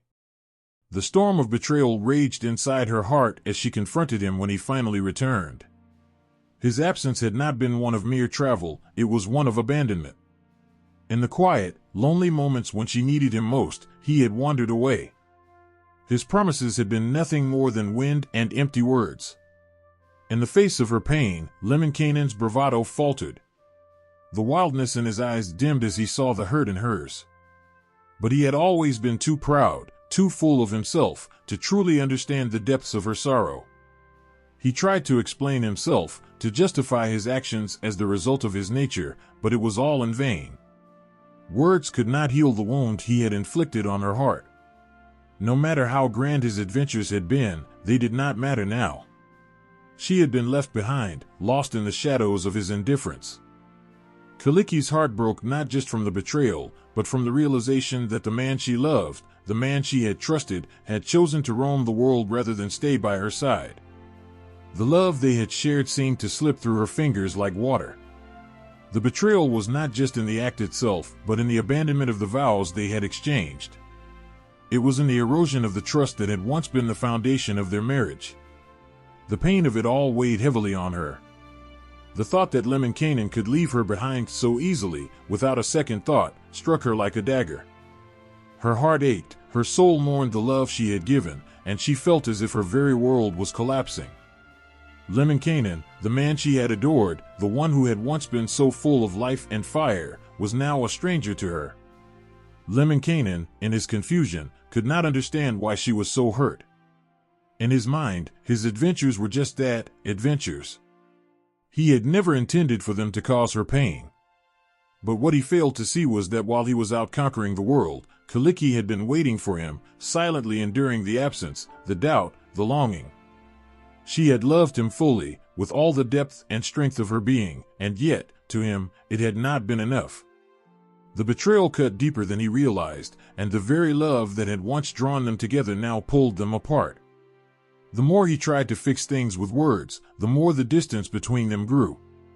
Kaliki could no longer look at him without seeing the cracks in their bond, the rawness of her heart laid bare. And with every word Lemminkainen said, she felt more and more like a stranger in her own home. Their marriage, once filled with passion and dreams, now lay in ruins. The trust that had been the cornerstone of their union was shattered, and there was no easy way to rebuild it. The joy that had once defined their love was now tainted with sorrow, and the love that once seemed so strong now felt fragile, like a candle flickering in the wind. Kaliki's heart was broken, and Lemminkainen, for all his strength, could not fix what he had destroyed. He had wandered too far, and now he faced the consequences of his actions. The love they once had, the connection that had drawn them together, had been tainted by his betrayal.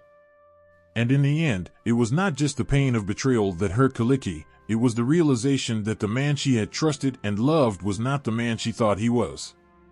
The wild, untamed spirit she had once admired had become a source of her suffering. Now, all that remained was a marriage that had crumbled, and a heart that had been shattered into pieces.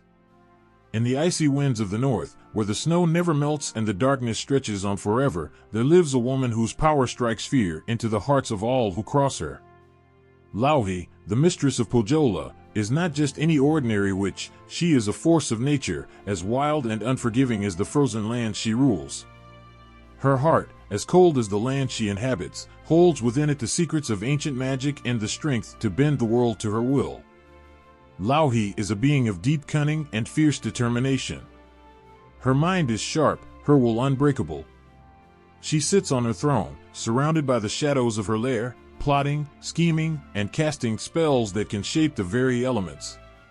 Her power is so vast that it threatens the balance of the world, and she will not hesitate to use it to get what she wants. But what is it that she seeks? Behind her cold exterior lies a deep desire. For Louhi is not just a villain in the traditional sense. She is a woman whose heart longs for something more. The people of Pohjola know her as a ruler who will do whatever it takes to maintain her dominion, but they also know her as a woman of great sorrow. There is a void within her that no amount of magic can fill.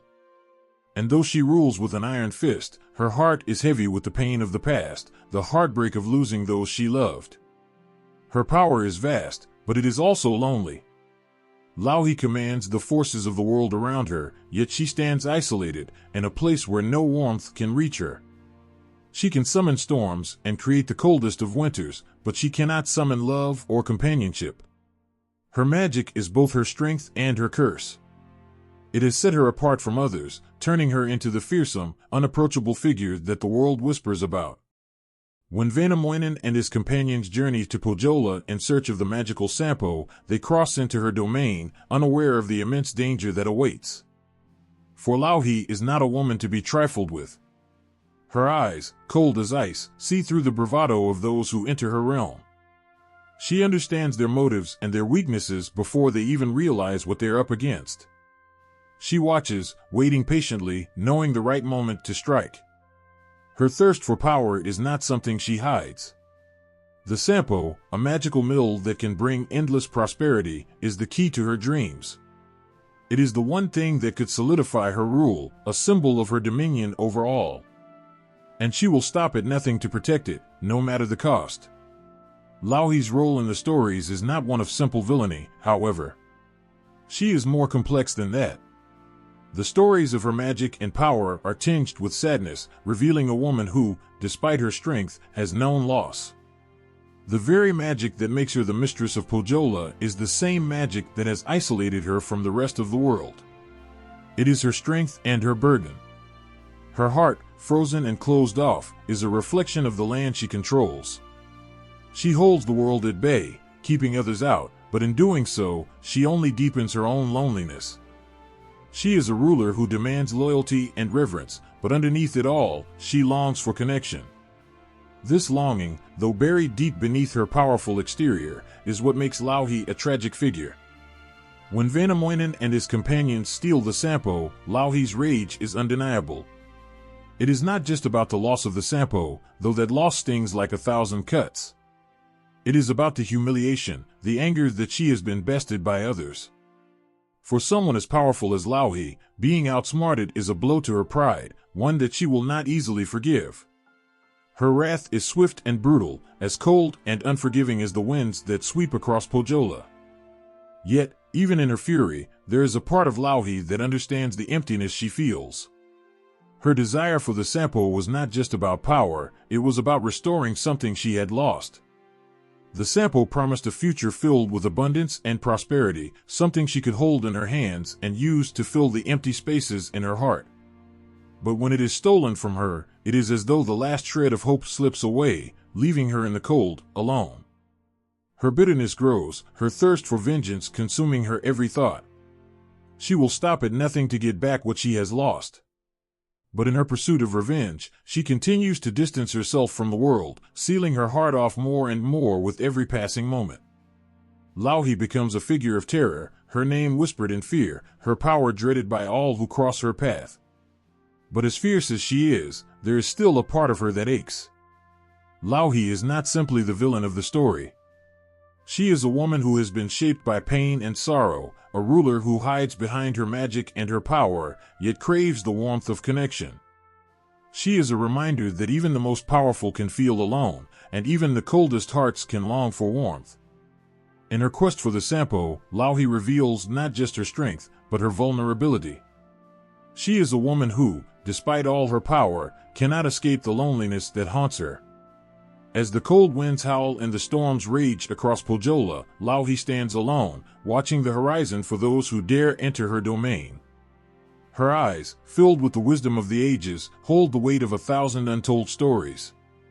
She is a ruler who will never let go of her power, but in her heart, there is a deep, unspoken sorrow that she carries with her, a sorrow that no magic can ever truly heal.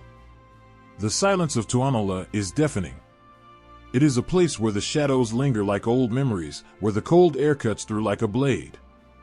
Here, in the underworld of Finnish mythology, death is not feared, but it is felt with a kind of sorrow that chills the bones. It is a land where the living cannot tread lightly, and the dead rest in an eternal slumber, their whispers lost in the endless quiet. Tuonela is not a place of terror for the dead, but it is for the living who dare to enter. To cross its dark waters, to step onto its soil, is to confront the inevitability of mortality itself. The very air in Tuonela is thick with the weight of lost souls, the spirits of those who have passed into this final resting place. The souls of ancestors, the forgotten ones, and the unburied all linger here, their existence woven into the fabric of the land. It is a place of sorrow, yes, but also of peace, the kind that only comes when life's struggles have been left behind. As you approach Tuonela, you can feel its chill in your bones before you even see it. The black waters that separate the living from the dead are still, their surface as dark as the night sky. There are no stars here, no moon to guide your way. The only light comes from the faint glow of forgotten memories and the dim reflection of those who have passed before.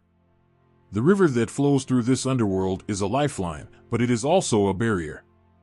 It carries the souls of the departed across to the other side, where they will find their final resting place. But the living who wish to cross must be careful. The journey is perilous, and the ferryman, the grim guardian of this realm, will not easily allow passage. The ferryman's name is Lempo, a being whose very presence strikes fear into the hearts of those who seek to cross. He is a figure of mystery, his face hidden behind the veil of death, his voice a low, haunting whisper that echoes across the water. To see him is to face the truth of your own mortality. To hear his voice is to hear the end of all things. He is the keeper of the boundary between life and death, and his role is one of both compassion and cruelty. In Tuonela, there are no grand celebrations or festivals. The dead do not dance or sing, they rest in quiet contemplation, their souls wandering in a place where time has no meaning. They are surrounded by the shadows of their past, their lives flickering like faint embers in the distance. Some souls have found peace here, their burdens released, their pain forgotten. Others, however, still carry the weight of their unfulfilled dreams, their regrets, and their broken hearts. These souls remain restless, wandering the black waters of Tuonela, searching for something they can never find. The dead are not alone in Tuonela. The goddess of death, Tuoni, watches over the realm, her presence as cold and unyielding as the waters that flow through it. She is a figure of immense power, but also one of deep sorrow. She understands the pain of the living, for she was once one of them. But now, she is the ruler of the dead, tasked with guiding the souls of the departed to their final rest. She is the one who watches, silently, as the souls of the living cross over to the other side. Her eyes are filled with the weight of time, her gaze as eternal as the darkness that surrounds her. There are stories that say those who are lost in Tuonela can never escape. Once you enter, the shadows will swallow you whole, and you will be trapped forever in the cold embrace of the underworld. The spirits of the departed will surround you, their mournful cries filling the air, and you will be lost in the void between life and death. But there are also tales of brave souls who have crossed Tuonela and returned to the world of the living. These stories are rare, for to escape the grip of the underworld is no easy task. It takes strength, courage, and a heart that is unafraid of facing the darkest corners of existence. The souls that wander Tuonela do not go unnoticed. They are watched over by the creatures of the underworld, beings that have been born from the shadows themselves. These creatures are silent and unseen, their presence felt only by the faint rustle of their movements. They are the guardians of the dead, ensuring that no soul is ever lost or forgotten. These creatures, much like the souls they protect, are both beautiful and terrifying. They move between the shadows, their eyes gleaming in the darkness, waiting for the next soul to cross into their realm. But not all who enter Tuonela are meant to stay. Some come with a purpose, seeking answers that only the dead can provide. Väinämöinen, the wise and eternal sage, once journeyed to Tuonela in search of knowledge. He knew that the answers he sought lay beyond the veil of death. But the journey was not easy. The waters were cold, and the path was treacherous. The ferryman's eyes never wavered as he guided the sage across, his voice a low murmur in the darkness. For Väinämöinen, the crossing was a test of endurance and faith. But he did not fear death. He understood it, as all wise men do. And in Tuonela, he found what he sought, even if the price was high. The land of Tuonela is a place of deep mystery and profound sadness. It is a place where the past and present blend into one, where the living and the dead coexist in a world where time has lost its meaning. It is a place where the sorrow of lost lives lingers like a shadow, and where the weight of death presses down on all who dare to enter. But it is also a place of peace, for the souls who have passed on have left their pain behind. They are free, even if their freedom comes at the cost of their earthly lives. In Tuonela, death is not an end, but a transition. It is a passage from one world to another, a journey that must be taken by all. And as the winds blow across the black waters, as the shadows stretch long into the cold, dark night, the souls of the departed rest in the stillness of Tuonela, waiting for the day when the living will join them. The air grows heavy as the shadows stretch long, the cold biting at the bones. The heroes who step toward Tuonela, the land of the dead, know that what lies ahead is more than just darkness. It is the crossing of a boundary that no living soul should ever have to face. But in their hearts burns a relentless courage, a determination that defies the very essence of death. They know the risks, the dangers, but they are driven by something greater than fear, the need to bring back the answers only the dead can provide. Väinämöinen was one such soul who dared the journey to Tuonela. His heart, wise and old, had known many things in his long life, but there were still questions that echoed through his mind. He sought to pierce the veil between the living and the dead, hoping to find knowledge that could bring peace to a world torn by uncertainty. Yet, as he stood before the still, cold waters of Tuonela, he was not immune to the feeling that gripped his chest, a cold, heavy dread that reminded him of the price he might have to pay. The ferryman waited, his silent gaze fixed on the path ahead, his presence a reminder that not all heroes returned from this place. With each step into the blackness, Väinämöinen could feel the weight of those who had passed before him. They watched from the shadows, their voices like whispers in the wind, their sorrow mingling with his own. He had come for knowledge, for understanding, but he knew that crossing the threshold meant confronting the things he had long avoided, the inevitability of his own mortality, the cold truth that death is an unshakable part of life. Yet he pressed on. There were questions that had to be answered. In Tuonela, death was not a mere end, it was a realm of insight, a place where the past and the future intertwined. Other heroes, too, had ventured into the land of the dead, each for their own reasons, driven by personal motives, love, or the thirst for revenge. One of them was Lemminkainen, a young man whose wild heart and reckless bravery led him to the black waters of Tuonela. He was not like Väinämöinen, whose wisdom had come with age. Lemminkainen was impulsive, his spirit full of fire. His journey was not one of quiet contemplation, but of fierce resolve, burning brighter as he approached the dark waters. He had loved and lost, and in his grief, he was willing to face even the harshest of challenges to bring back what he had lost. But Tuonela is no easy place, and his arrogance would be his undoing. The cold waters greeted Lemminkainen with an icy grip as he crossed into the underworld. His heart beat wildly in his chest, each stroke of the ferryman's oar slicing through the silence like a blade. He could feel the weight of the souls around him, their sorrow almost tangible in the air. They whispered their tales of regret and longing, their stories carried on the wind. But Lemminkainen, driven by his youthful passion, did not listen to them. He thought of nothing but the task at hand, his focus only on the goal. But Tuonela is a place that does not care for the living's intentions. It is a land that exacts a toll.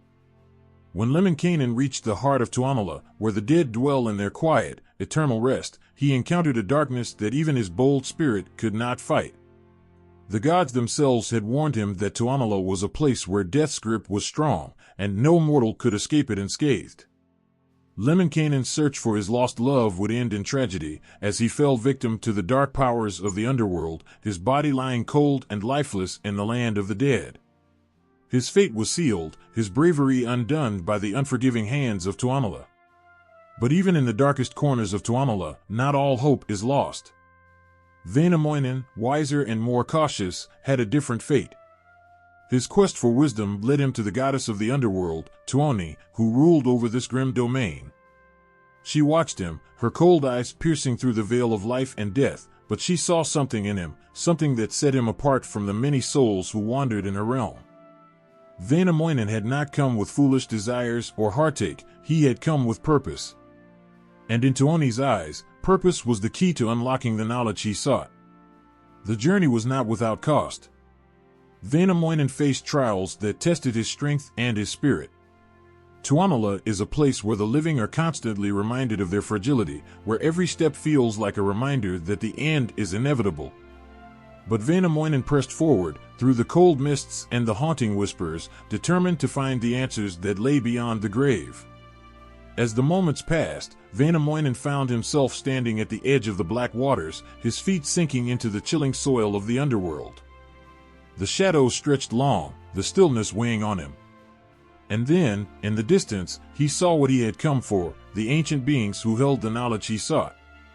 Their faces were worn and tired, their eyes reflecting the passage of time and the sorrow of the ages. They spoke in riddles, their voices like echoes from a forgotten past. And as Väinämöinen listened, he realized that the answers he sought were not so easily given. The cost of this knowledge was not one he could fully bear. Even as Väinämöinen returned to the world of the living, the weight of Tuonela followed him. The dead do not simply fade away, they cling to those who have dared to cross into their realm. The journey to Tuonela leaves scars on the soul, and no one can truly escape its grasp. The echoes of the underworld continue to whisper in the hearts of those who dared to enter, reminding them that death is never far behind. Tuonela is not a place of peace, but of transition, a place where the living come face to face with their deepest fears and their greatest hopes. It is a land of darkness, yes, but also of revelation.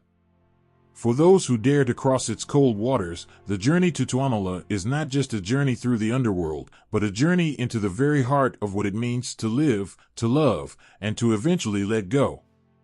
The sea roars, crashing against the rocks with a power that makes the earth tremble. Its vastness is both terrifying and mesmerizing, an endless stretch of water that seems to hold the weight of countless mysteries. For the people of the ancient world, the ocean was not just a body of water, it was alive, brimming with forces beyond human comprehension.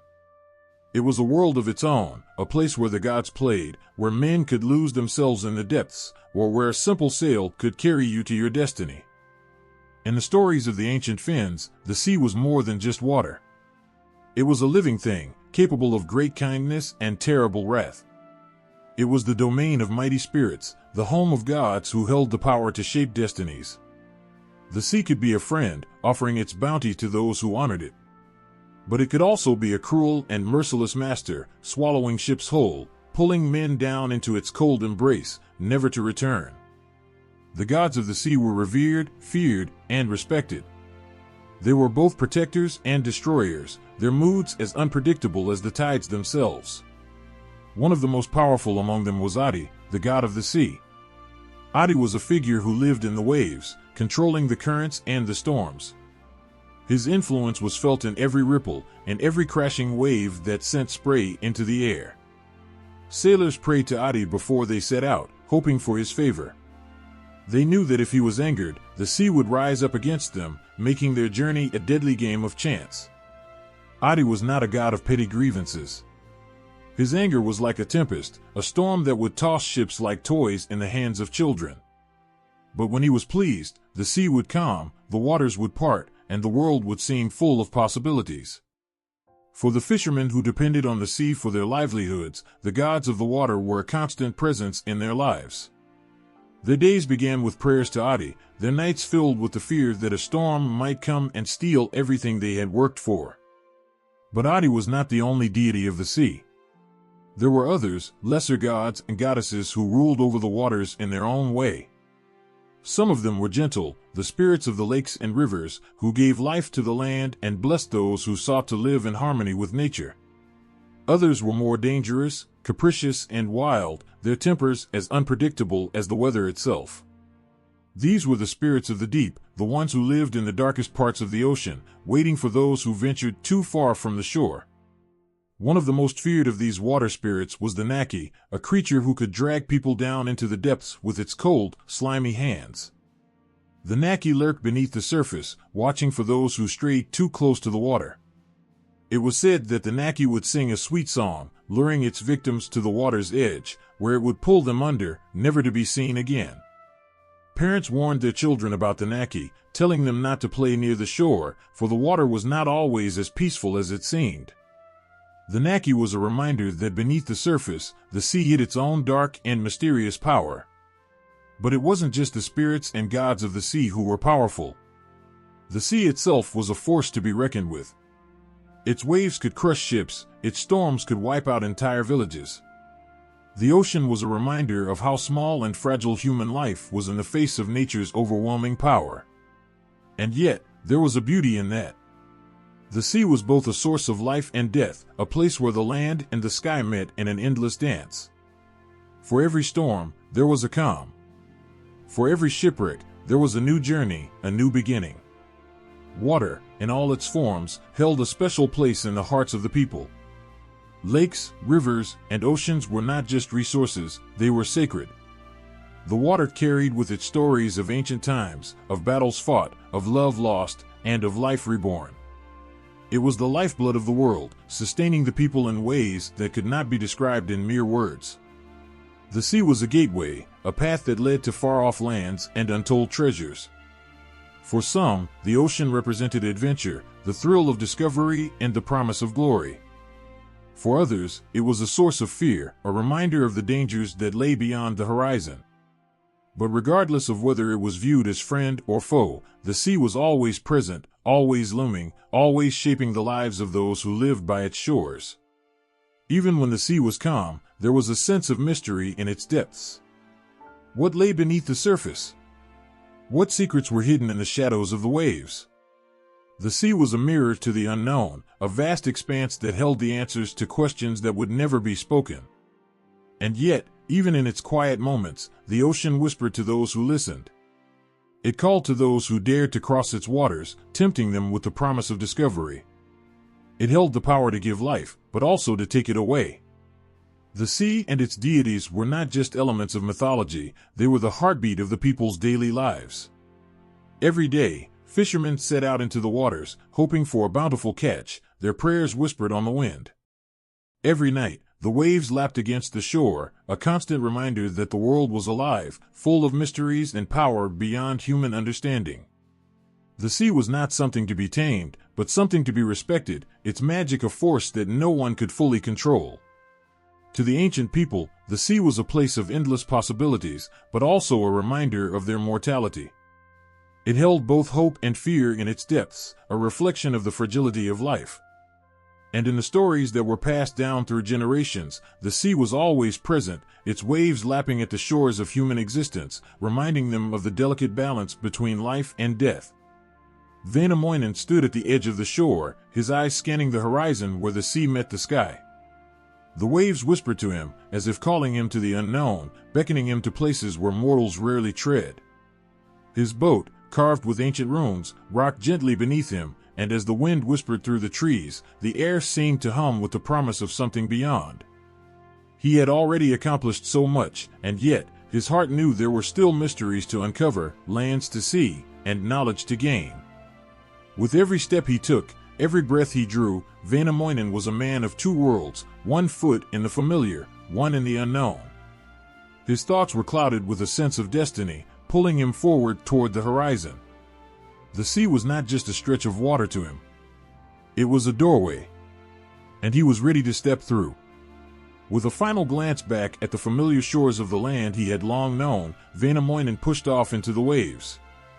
The boat moved swiftly, its sturdy frame cutting through the water, as if guided by unseen hands.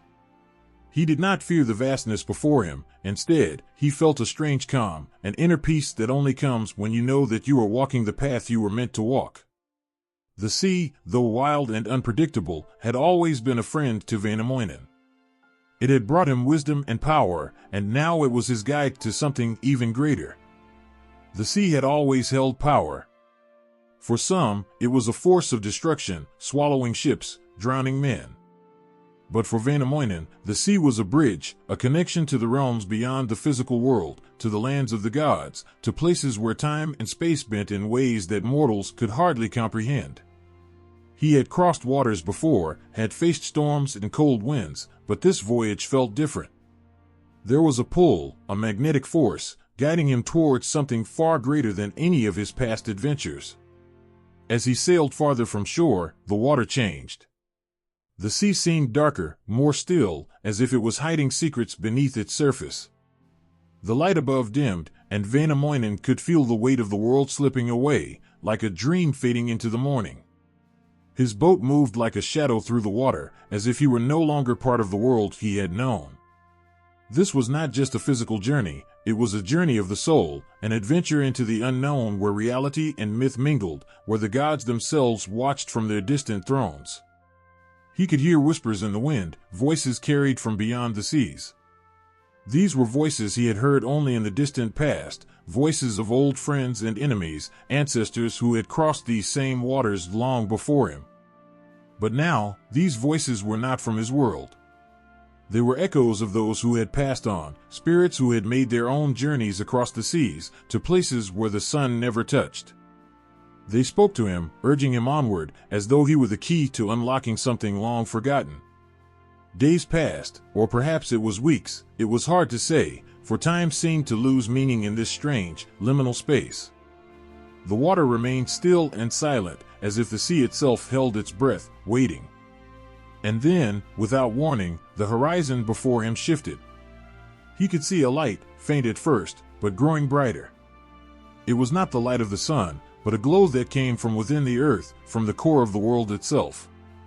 His heart quickened with the realization that he had reached the boundary between the living and the dead, between the worlds of men and the lands of the gods. There, in the distance, stood an island, a place untouched by time, where the air was thick with magic. It was a place Väinämöinen had long heard of, but had never visited. A place of mystery, a land that held the wisdom of the ages. It was here that the gods held court, that the ancient ones whispered secrets to those who could hear. The boat moved closer to the shore, and as it did, the water became more turbulent, as if the sea itself recognized the significance of this place. The wind howled around him, as though trying to push him back, but Väinämöinen remained steadfast. His heart beat like a drum in his chest, the rhythm of a man who knows he is about to enter a place where few have gone. The boat creaked and groaned under the pressure of the waves, but it did not falter. With a final surge, the boat touched the shore, and Väinämöinen stepped onto the land that had been whispered about in legend. It was unlike anything he had ever seen before. The trees were taller, their leaves shimmering with a light that was not quite sunlight, not quite moonlight. The air was thick with the scent of ancient herbs, and the ground beneath his feet hummed with power. He could feel the presence of the gods here, watching him, waiting for him to fulfill his purpose. The land was alive with energy, the very earth vibrating with the knowledge of countless ages. As he walked deeper into this land, Väinämöinen felt the weight of the knowledge that surrounded him. He had sought wisdom all his life, and now he was standing on the threshold of a place where wisdom flowed like a river, where the secrets of the universe were within his grasp. But he was not here to claim them for himself. He was here to learn, to listen, and to understand. This was not a place of conquest. It was a place of humility, a place where the soul could be shaped and molded by the forces of the universe. He felt a presence beside him, a figure clothed in light, standing in silence. The figure was neither man nor god, but something in between. It was the guardian of this land, a being that had existed for as long as time itself. It did not speak, but Väinämöinen knew that it was there to guide him, to show him the way. The figure gestured for him to follow, and as he did, Väinämöinen felt the power of this land seep into him, filling him with a sense of purpose and understanding. The journey was not yet over. There were still many questions to be answered, many paths to be taken. But in that moment, standing in that strange, magical place, Väinämöinen knew that he had crossed the threshold, and he would never be the same again. The sea had carried him beyond the world he had known, to a place where the threads of destiny were woven together by the hands of the gods themselves. In the dense, misty forests of ancient Finland, a silent power watched over the land. The trees stood tall, their branches intertwined in a timeless embrace, but it was the Great Bear that commanded respect and awe. The forest was alive with creatures, small, quick animals scurrying beneath the ferns, the call of birds echoing through the canopy, but the bear, with its immense strength and majesty, was the heart of it all. To the people of this land, the bear was not just an animal. It was a creature of the gods, a force of nature, a protector of the forest. The sight of it wandering through the trees, heavy and slow yet full of purpose, was a moment of reverence. It was a sacred being, a living embodiment of the earth's power. The very air seemed to shift when the bear was near, as if the forest itself bowed in acknowledgement. When a bear was seen, the people felt a deep connection to the world around them. It was as if the veil between the human and the divine had thinned, and they could touch the wild, untamable forces that governed their world. The bear was a symbol of strength, of courage, but also of mystery. No one could tame it or fully understand its ways, yet its presence was a comfort and a reminder that the forest, the world, was alive in ways they could not always see. But the bear was not just a symbol of power. It was a creature of spirit, a guardian of the forest. When it walked among the trees, the land seemed to flourish. The crops grew stronger, the rivers flowed clearer, and the winds carried whispers of ancient wisdom. The bear moved like a shadow through the woods, its massive paws leaving no trace, as if it were a part of the earth itself. In the eyes of the people, the bear held the very essence of the forest's soul. There was a tradition, a sacred rite, among the people that involved the bear. It was a ritual that carried deep meaning and reverence for the creature that gave so much to the land. When a bear was killed, it was done with sorrow and gratitude, for the animal's sacrifice ensured the survival of the people. It was not seen as a simple hunt. No, this was an offering, a gesture of respect for the creature that was both feared and revered. The body of the bear was treated with the utmost care, its bones were kept, its spirit honored. The people believed that the soul of the bear did not end with its death. After its life was taken, the soul of the bear would be released back into the forest, where it would roam free, guarding the land. This belief was not just a part of their rituals, it was woven into their very understanding of life. The bear was a link between the living and the dead, between the mortal and the divine. It was a creature that moved between worlds, and through its presence, the people could feel the divine force that shaped the world around them. To see the bear was to see a symbol of the balance between life and death, of the endless cycle of nature. The bear's great strength reminded the people of the power of the earth, but its gentle moments, when it would pause to rest, when it would care for its young, showed them the tenderness of the wild. The forest was not just a place of danger, but a place of nurturing, of care, and the bear was its greatest protector. But the bear was not the only creature of the forest that held such meaning. The smaller animals, too, played their part in the people's lives. The deer, swift and graceful, embodied the lightness and freedom of the forest. The birds, with their songs, carried messages from the gods. The wolves, fierce and untamed, reminded the people of the strength and unity. Each creature, no matter how small, was part of the delicate balance that held the world together. It was in this world of wild beauty that the people found their sense of purpose. They lived in harmony with the land, understanding that the forest provided everything they needed. But the bear was special.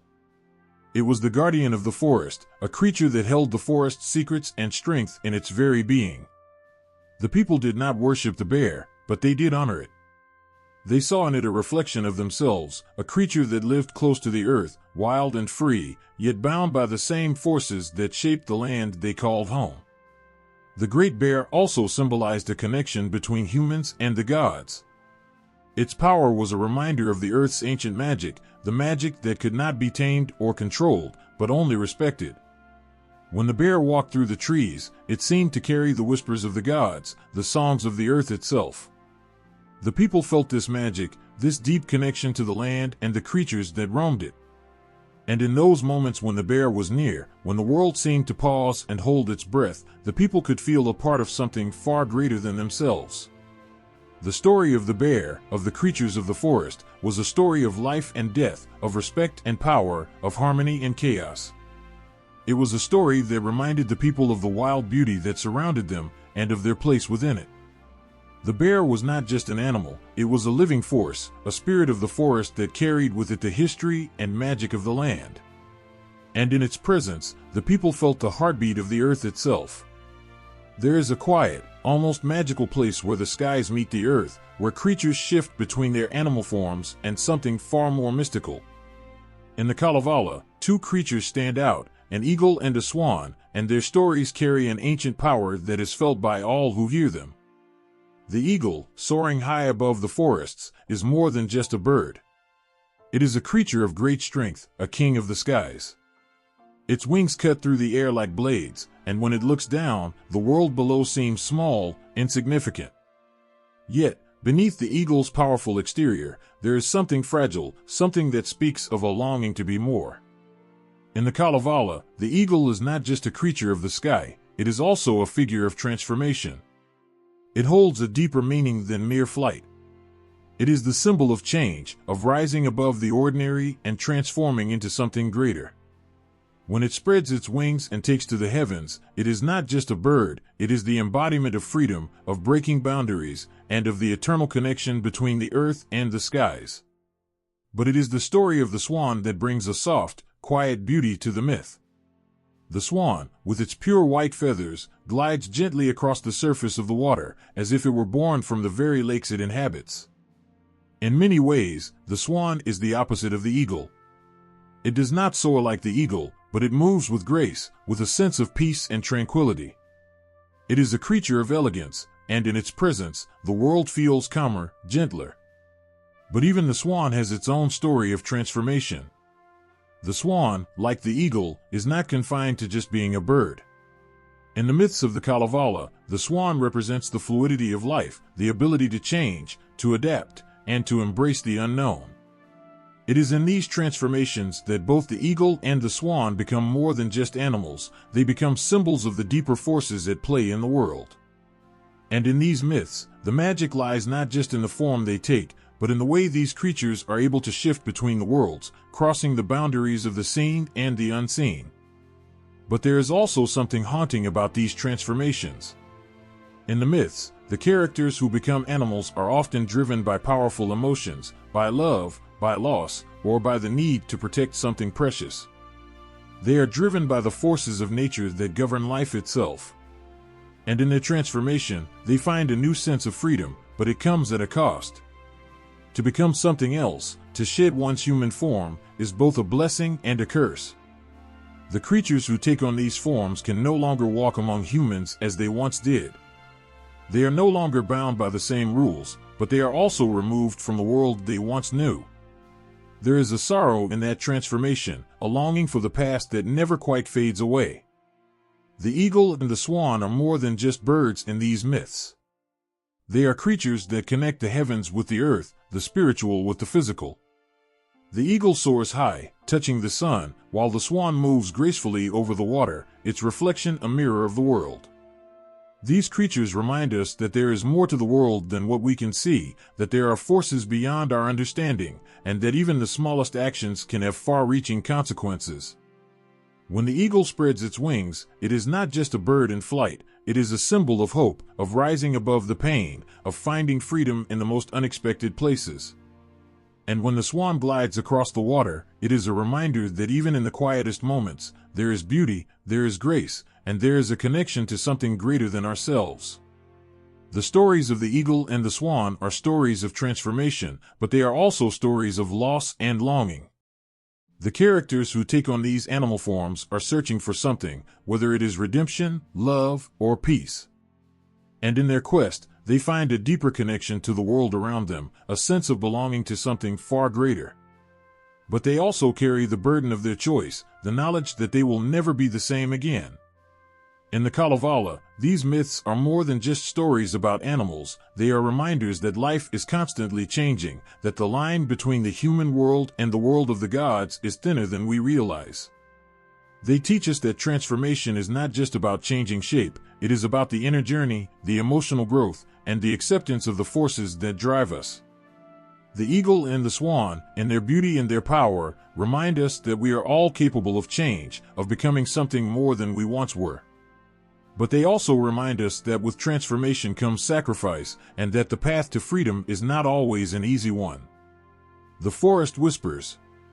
The lakes sing. In the heart of Finland, where the trees seem to stretch toward eternity and the water reflects the sky in a way that feels both real and otherworldly, something magical stirs. To the ancient Finns, the forest was not just a place to hunt or gather. It was alive, watching, listening. The lakes weren't simply bodies of water, they were mirrors to the soul of the land.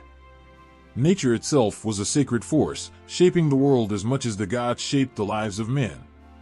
The forests of Finland are thick and wild, trees growing so close together they block out the sunlight, casting a perpetual twilight.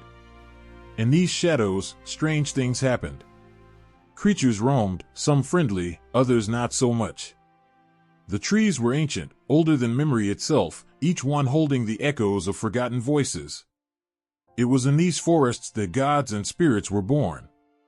It was here that heroes like Väinämöinen sang their songs and called upon the ancient magic hidden in the roots of the earth. The forest was a place of both beauty and danger. The animals, too, were not mere beasts. Bears, wolves, and elk carried the weight of myth. They weren't simply creatures of flesh and bone, but messengers and protectors, reminders of a time when humans lived in harmony with nature. The bear, especially, held a special place in Finnish hearts.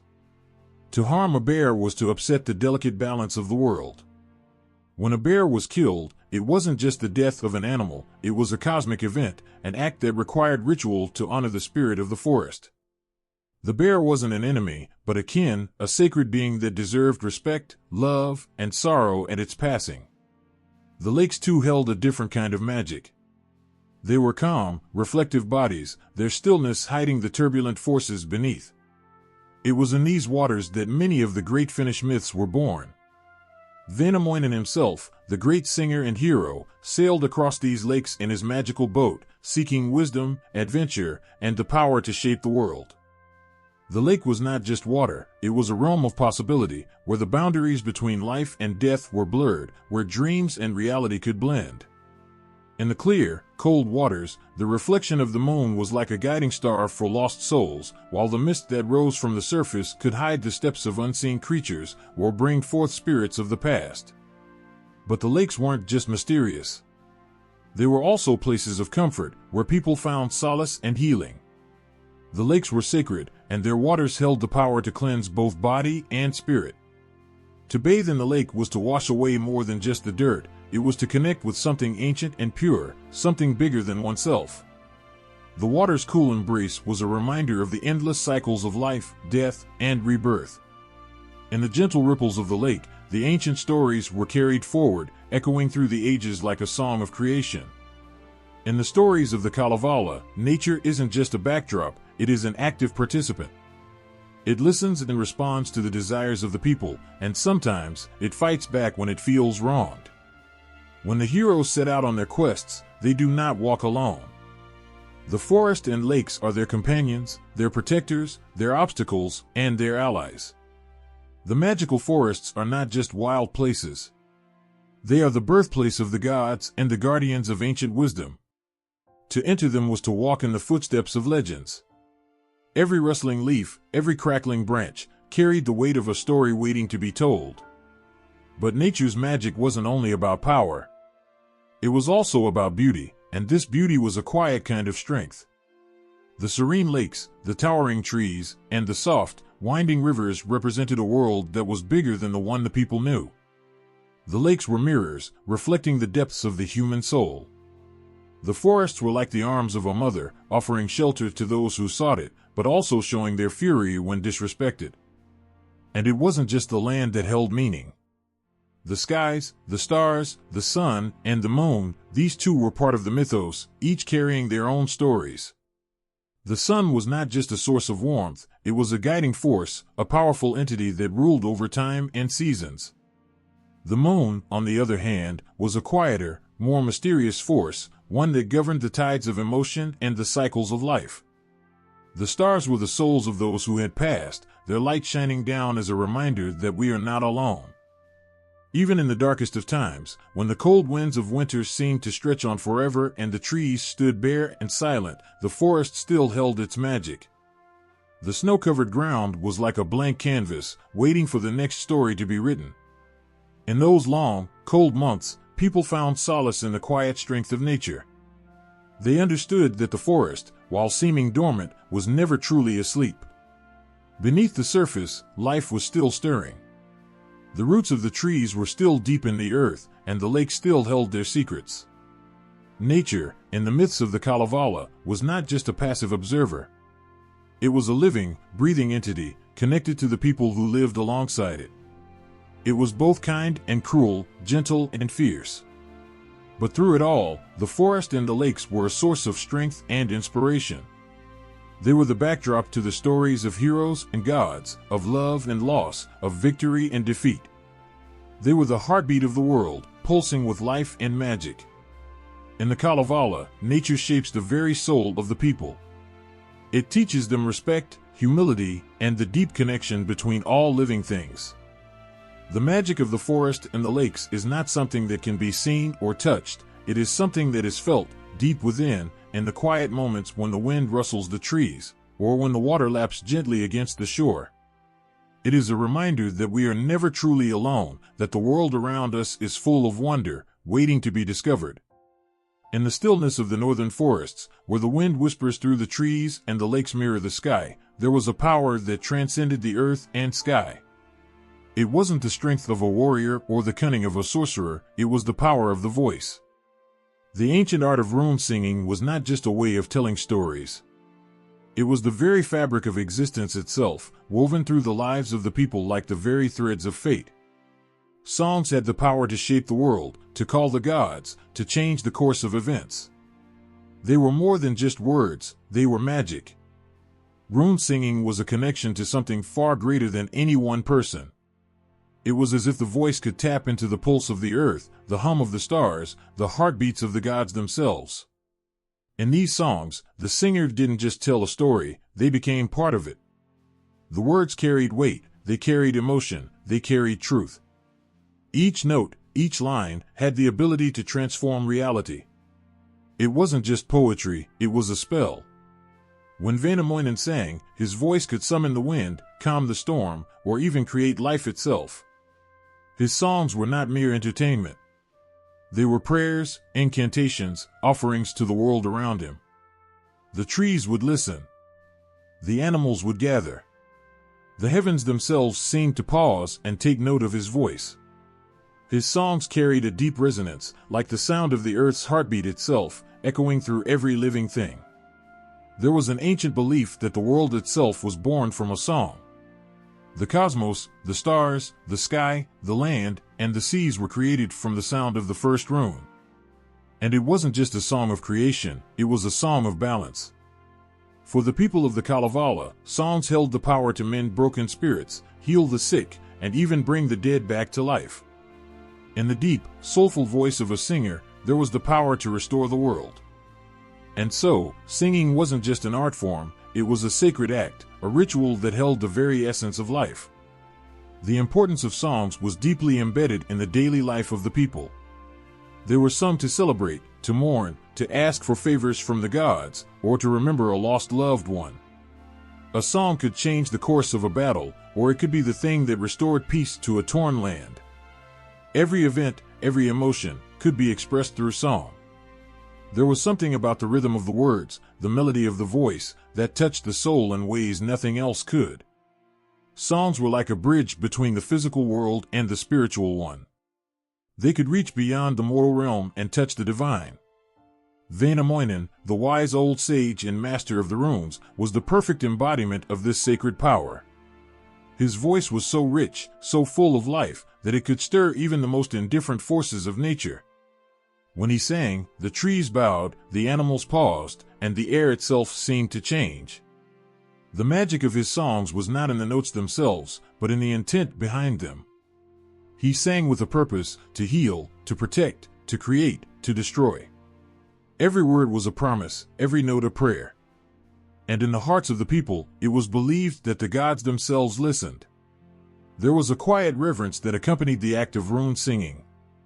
It was an act of pure emotion and connection to the universe. A song could carry the weight of 1,000 lifetimes of suffering, joy, and hope. It was a way of sharing the human experience in its purest form, without the need for explanation. Through song, you didn't just communicate, you connected. It was as if the very act of singing could bring people closer to each other, to the world, and to the divine forces that shaped everything. But it wasn't just the voices of the great heroes that were powerful. Even the humblest of singers could tap into the magic of the runes. A simple song could carry the same weight as the grandest epic. When a mother sang a lullaby to her child, or a farmer sang to the fields to bring forth a good harvest, their voices became part of that great tapestry that wove together the world. The everyday songs of the people, songs of love, of labor, of grief, were no less significant. Each one had its place in the grand scheme of life. And yet, the power of these songs wasn't always easy to control. The very forces that could heal could also harm. A curse sung with anger could bring down a storm or cause the crops to fail. A song of sorrow could turn the heavens black, filling the skies with rain that never ceased. Songs had the power to shape the world, but they also had the power to destroy. The weight of emotion behind a song could tip the balance between life and death, between creation and chaos. But even in the face of such danger, the people of the Kalevala never stopped singing. Their songs were their connection to the world, their way of navigating the struggles and joys of life. In every note, they carried their hopes and dreams, their fears and sorrows. The song of life was as much a part of their existence as the earth beneath their feet. And so, the magic of rune singing endured, passed down from generation to generation. It was more than just a way of telling stories, it was a way of living. Through their songs, the people of the Kalevala knew that they were never truly alone. The world was alive with magic, and the songs they sang were the heartbeat of that life. Whether in the deepest forests, on the shores of the lakes, or in the warmth of their homes, the people sang, and in their songs, they found meaning, purpose, and a connection to the gods themselves. When Väinämöinen spoke, the world itself seemed to listen. His voice wasn't just sound, it was power, a magic so ancient that it could shape the land and stir the winds.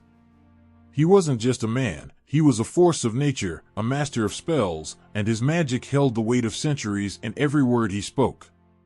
It wasn't simply what he could do, it was how deeply his magic touched everything around him, how it reached into the very heart of life itself. Väinämöinen's spells were woven from the threads of the universe. The wind, the water, the earth, all of it responded to his voice. When he sang, trees swayed, animals gathered, and the world seemed to pause, as if waiting for the magic to unfold. His power didn't come from brute strength or cleverness, it came from a deep understanding of the world, from a bond with the land itself, and from a voice that could command the elements as if they were his loyal servants. His magic was not forceful, but graceful, like a river's current shaping the stone it touches over time. He had the ability to bend the very fabric of the world. It was said that when Väinämöinen sang his spells, his words became real, his wishes manifested in the world around him. If he needed a boat, one would rise from the water, carved perfectly by his magic. If there was a storm to be calmed, his songs could soothe the angry clouds and bring peace to the seas. It was as if his voice had the power to call upon the forces of creation itself. But his magic wasn't just about bringing things into being. It was also about healing, restoring, and protecting. He could mend broken hearts, heal wounds, and even revive the dead with his powerful spells. When Väinämöinen cast his magic, it wasn't just for his own gain, it was for the good of everyone around him. His power was a gift to the world, and he wielded it with care, knowing that the balance of life depended on how it was used. Yet, his magic was not without its limits. There were times when even Väinämöinen's spells couldn't protect him or his people from the forces of darkness. There were times when his power was tested, when the very world itself seemed to resist his will. But in those moments of struggle, his magic took on an even greater significance. It was in those times of need that Väinämöinen's true strength shone. He would fight, not with fists, but with words, his songs cutting through the darkness like a sword of light.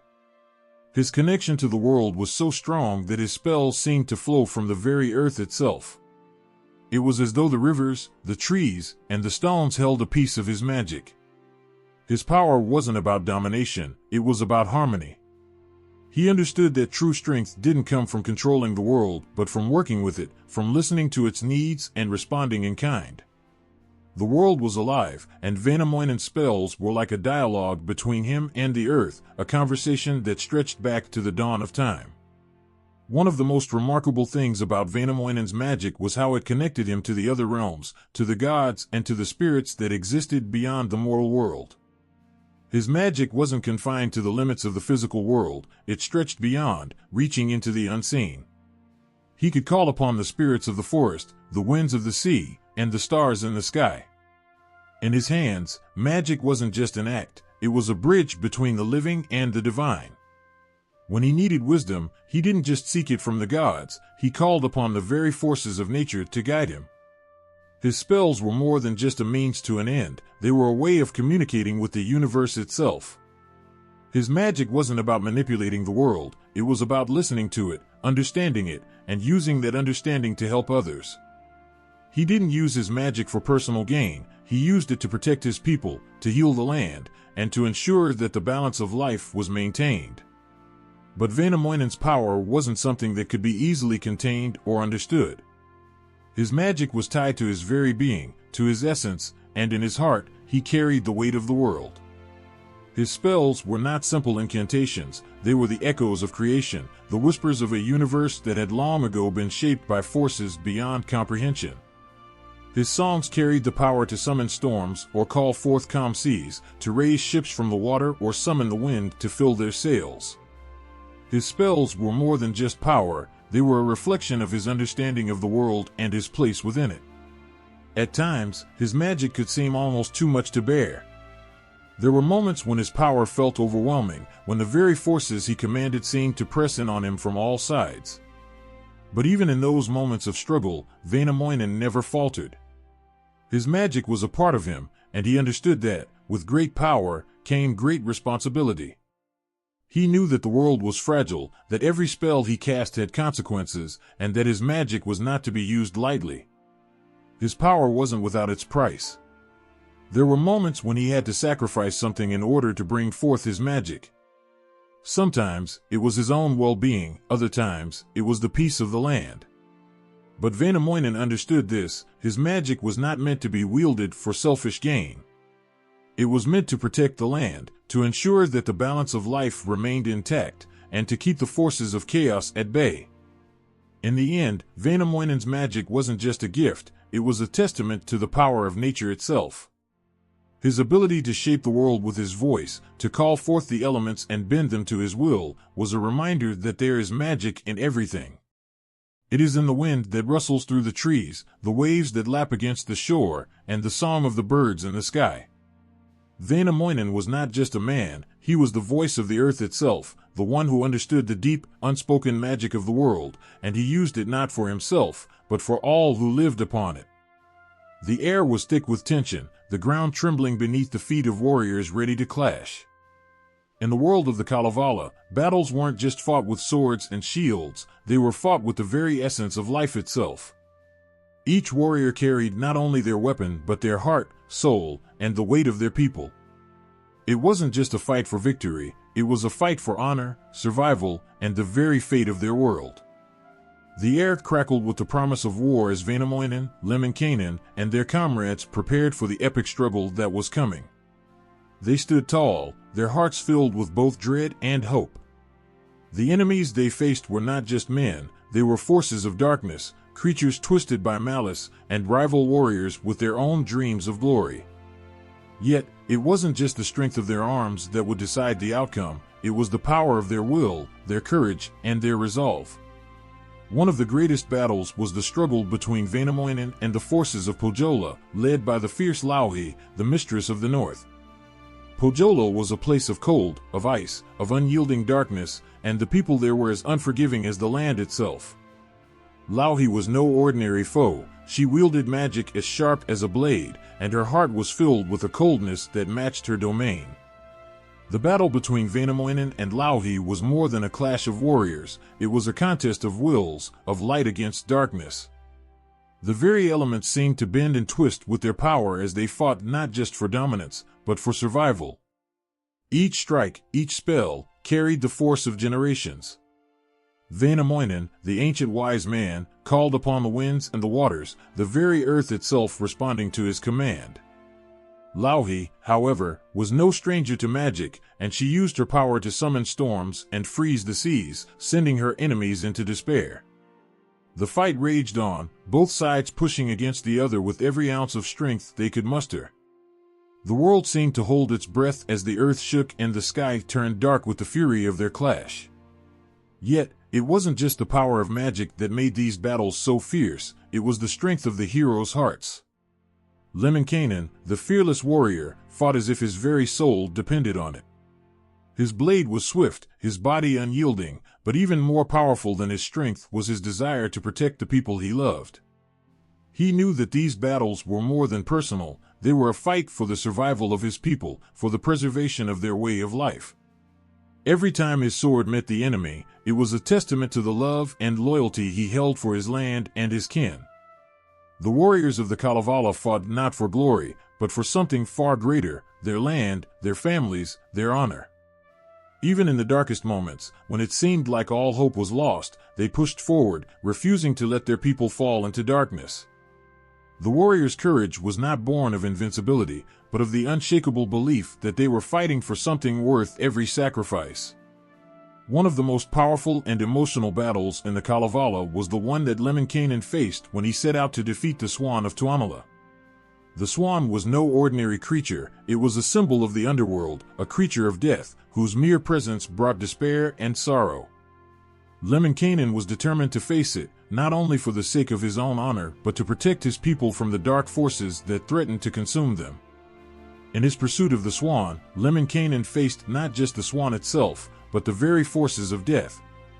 He fought bravely, but his fate was sealed, and he fell, his body struck down by the merciless forces of Tuonela. He was slain, and his journey took a dark and tragic turn. His death, however, did not mark the end of his story.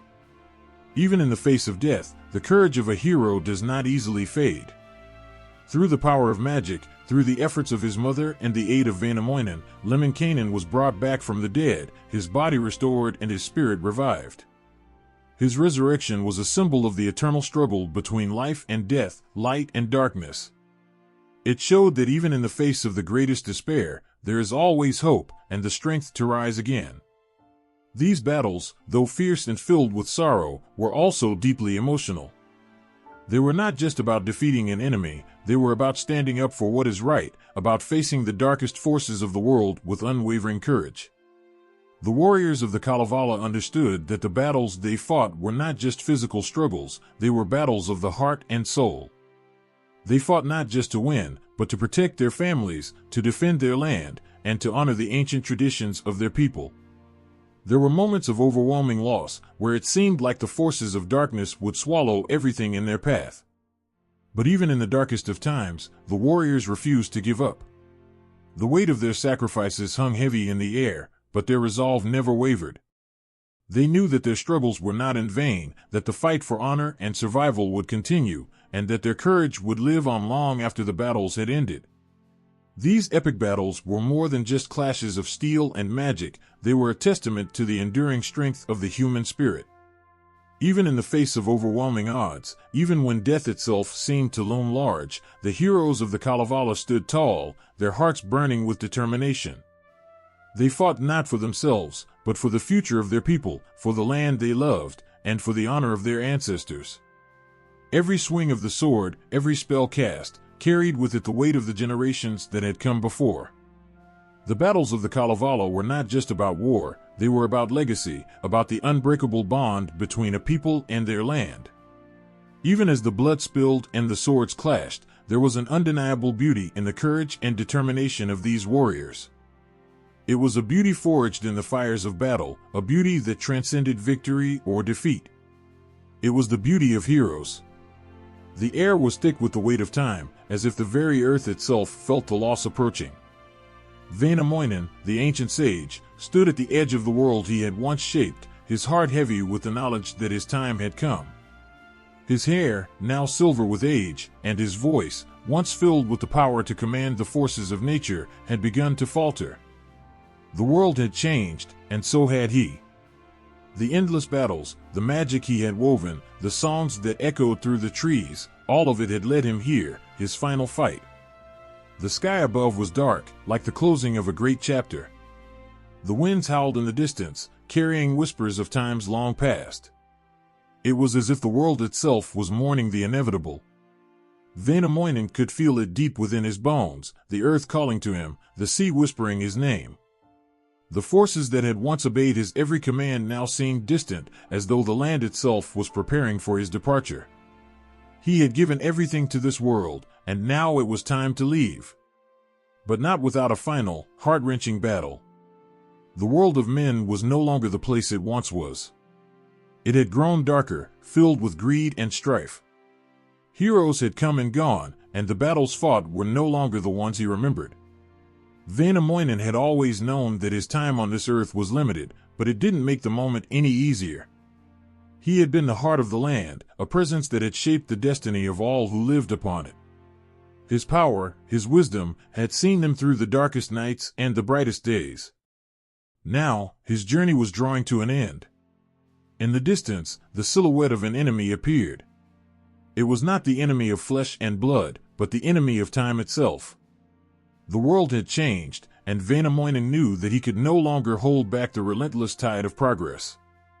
The people no longer revered the old ways, the ancient songs, and the old magic that had once bound them to the earth. He had been a part of that magic, but now it was fading. It was a battle not just of strength, but of heart. He could fight, but what was the point if the world would not follow? With his ancient voice, Väinämöinen began to sing once more. The words flowed from him like a river of pure emotion, full of grief, longing, and memories of a world that was slipping away. His voice was soft but powerful, carrying the weight of centuries.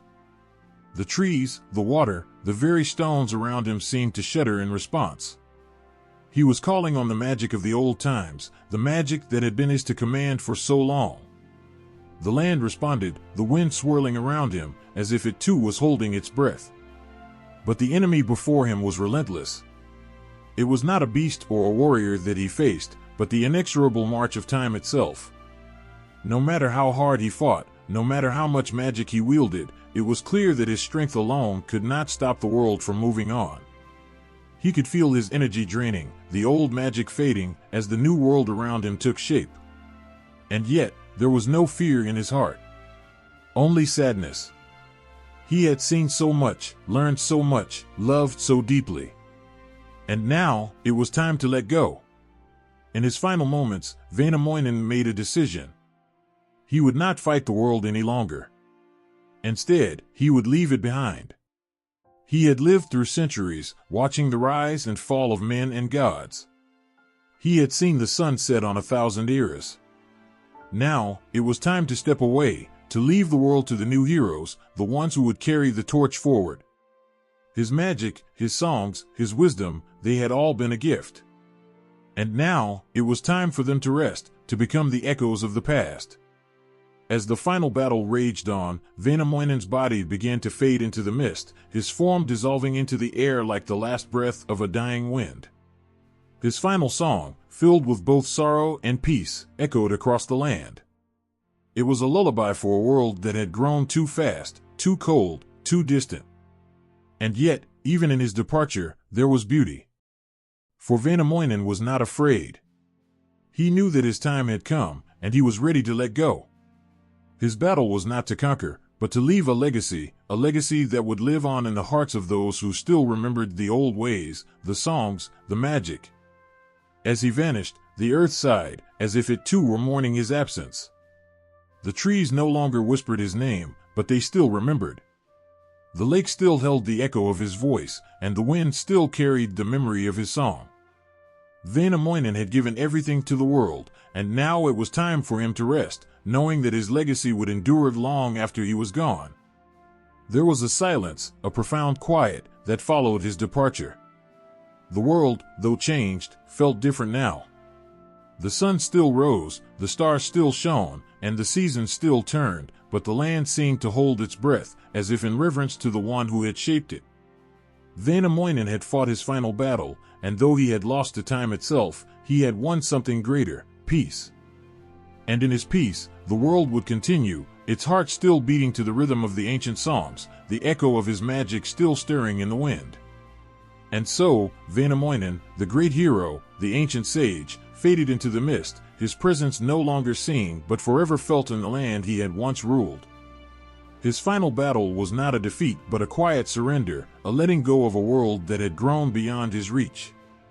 And in his departure, he left behind a gift, an enduring legacy of magic, love, and song that would forever bind the people of the Kalevala to the land, to each other, and to the stories that would never be forgotten. The cold wind cut through the trees, whispering stories of women who were both saviors and destroyers, their strength as fierce as the wildest storms and as nurturing as the calmest waters. In the old stories of Finland, women were not just caretakers of hearth and home. They were protectors of the land, wielding power that could both heal and harm. Their presence was a force to be reckoned with, a reminder that the line between creation and destruction is thinner than a knife's edge. When Väinämöinen, the wise and powerful sage, sought to gain the Sampo, the magical object that could bring wealth and prosperity to the land, it was Louhi who held it in her grasp. She became the obstacle, the one thing standing between the heroes and their goal. But it was not a simple fight. It was a test of character, of patience, and of cunning.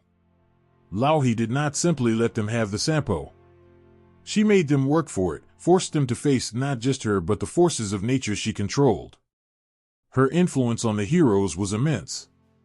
The very fact that they sought her out meant they were acknowledging her strength and power. She was the embodiment of the trials they needed to overcome, a reflection of the inner darkness they had to confront. To defeat Louhi was to prove their worth.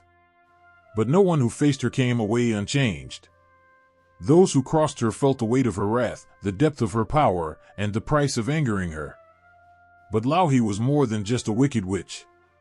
Her presence in the mythology speaks of something deeper. She is the embodiment of the chaos that lies in every heart, the dark force that lives in the world and in every human being. She is not evil for the sake of being evil. She acts out of a sense of protection for her own land, for her own people, and sometimes out of pure vengeance. In her mind, she is not the villain. She is the one who stands against the forces that threaten to overtake her, the one who fights for survival. Her power was not limited to physical destruction. She wielded her magic like a sword, cutting through the fabric of time and space. She could cast spells that froze the earth and turned rivers into stone. She could change the course of the wind, shape the seas, and bend the stars themselves. To face Louhi was to face the raw, untamable forces of nature. But even in the face of such overwhelming power, the heroes did not back down.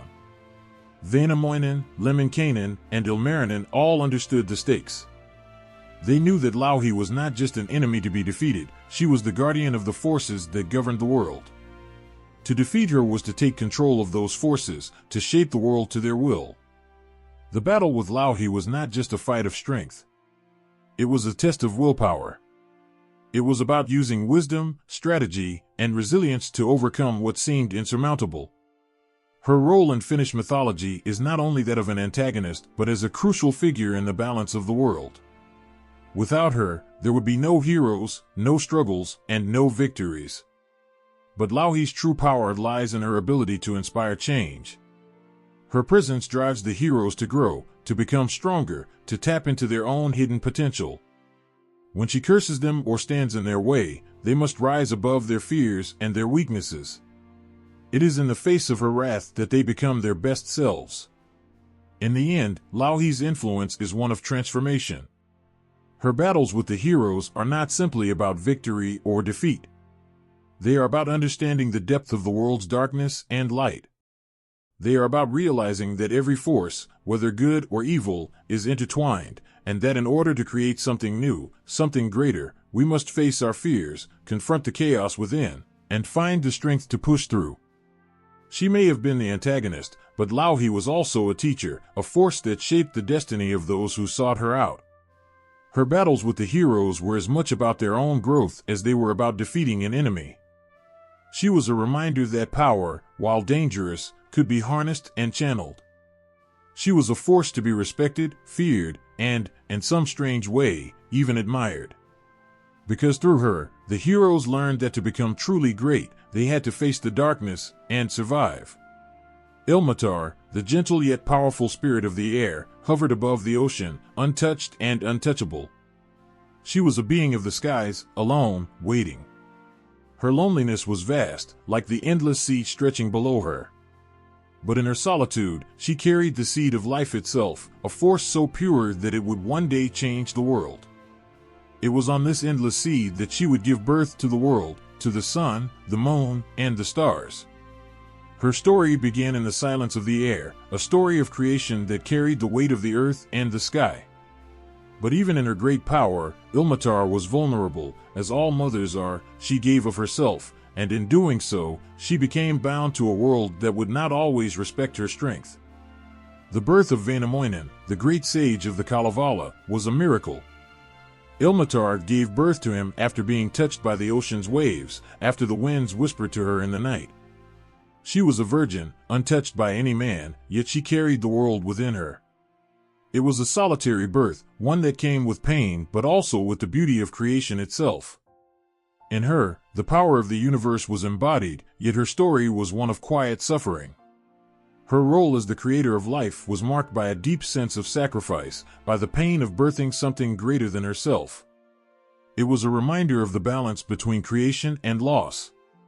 Aino, on the other hand, was a girl caught in the throes of love and duty, her fate intertwined with forces beyond her control. Her story was not one of creation, but of destruction, and it would haunt her for the rest of her days. Aino was young, innocent, and full of life, yet she was destined to be a victim of the gods' whims. Her heart belonged to the land and to the people around her, but it was also bound to the mysterious and powerful Väinämöinen, who sought her as his wife. Aino's fate, however, was not one of happiness. It was one of sorrow, of tragic love and loss. The two women, Ilmatar and Aino, played different roles in the stories of the Kalevala, but they shared something deeply human, their capacity to be both creators and victims. Ilmatar created life out of her loneliness, her longing to fill the emptiness around her. Yet, in giving birth to Väinämöinen, she would also be left to watch as he took on his own destiny, leaving her behind. She became an eternal symbol of motherhood, of the beauty and pain that comes with giving life to something greater than oneself. Her story echoed through the ages, a quiet reminder of how even the strongest forces of nature are not immune to sorrow and separation. The women of the Kalevala were not passive figures, sitting quietly in the background while men fought their battles. No, they were warriors of the spirit, powerful beings who shaped the destiny of the world. They could weave magic with the same ease as they weaved cloth, their voices could summon the rain or silence the seas. Their strength was not only in their ability to protect, but in their power to obliterate. There was the beautiful and feared Louhi, the mistress of Pohjola, a sorceress whose anger could freeze the earth and shatter mountains. She was the embodiment of a storm, a woman who could call down darkness and silence the sun with a mere word. Her will was unbreakable, and her strength was boundless. Yet, Louhi was not just a destroyer. She was also a protector of her own people, fiercely guarding the land she ruled. She stood as a bulwark against those who would dare to take from her what was hers, never afraid to unleash her wrath when the need arose. But the women of the Kalevala were not only creatures of destruction. There were those whose power was used to heal and protect. The stories speak of women whose love and magic were the force that kept the world in balance.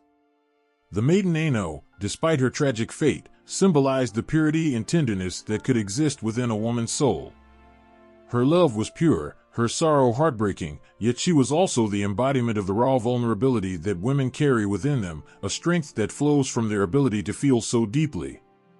Väinämöinen, the wise old sage, knew the power of women, perhaps better than anyone. He respected them, feared them, and understood that they were an essential part of the world's harmony. When he needed wisdom, he would often seek counsel from the women around him. He knew that their voices, though softer than the roar of battle, carried the weight of centuries. He knew that their songs held secrets that men could never fully understand. It was a woman's voice that could call the stars from the sky, a woman's hands that could heal the sick and broken. Yet, Even Väinämöinen, for all his wisdom, understood the danger that came with a woman's power when it was twisted by anger. He had seen the consequences when women's strength turned to vengeance. Louhi's curse, the dark magic that could bring devastation to the land, was a stark reminder of the danger that came with a woman scorned. But it was also a reminder of the untamed, unyielding power that women held within them. They could be both a mother and a destroyer, a healer and a warrior. The duality of women in Finnish mythology is not just about good versus evil, or creation versus destruction. It is about the complexity of human nature. Women in these stories are not simple, one-dimensional figures. They are multifaceted, carrying within them both light and darkness. They are the life givers, but they can also be the ones who decide when life ends. Their emotions are not to be dismissed, for they are as potent as any spell. Their love can move mountains, but their anger can level cities. Even the goddess of fertility, the one who brought life to the land, could cause death if angered. The power to create and destroy was intertwined within her very being. Women, in the world of the Kalevala, were not just passive figures of beauty or motherhood. They were the essence of the world's balance, capable of bringing both blessings and curses. Their role was to ensure that the world stayed in harmony, and they did so with a fierceness that rivaled the most powerful storms. It was the pain of betrayal that could turn their power to destruction. It was the helplessness of watching their loved ones suffer that could drive them to rage. Women in these myths were not weak, they were forces of nature, just as capable of healing as they were of wreaking havoc. Their power came not from their physical strength, but from their connection to the earth, to the magic that flowed through them like blood in their veins. They were a living reminder of the earth itself, nurturing, yet capable of great destruction if crossed. As the stories of the Kalevala move through the ages, the memory of these women endures. The myth of the woman who could both protect and destroy remains alive in the hearts of those who hear it. There is something deeply human in their duality. It is a reflection of the real power women carry, the strength to protect, to love, to heal, and to stand tall in the face of adversity. But also, when pushed too far, the strength to defend, to fight, and to make the world tremble beneath their feet. In the end, the women of the Kalevala stand as symbols of a deep truth, that the same force that nurtures life can also take it away. Their stories remind us that the line between creation and destruction is fragile, and that the power to give life is the same power that can end it.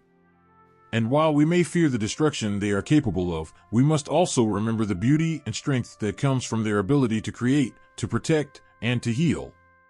Through the myths of these women, we see the many layers of humanity, the compassion, the rage, the love, the pain, and the beauty that exists within us all. They are not just protectors or destroyers.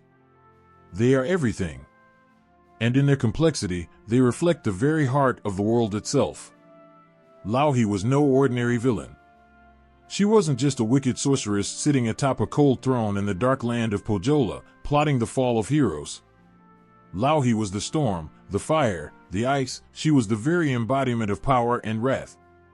Her name sent shivers down the spines of those who dared to cross her path. But it wasn't just her fearsome strength that made her such a force to be reckoned with, it was her cunning, her ability to control the forces of nature, and the way she twisted fate itself. Louhi was not an enemy who could be easily defeated. Her strength lay not just in her magical abilities, but in the way she knew how to manipulate the world around her. She could make mountains tremble and the skies crack open with her anger. She could change the weather with a snap of her fingers, bringing storms that could sink ships and scatter armies. Her very presence was enough to cause chaos and fear.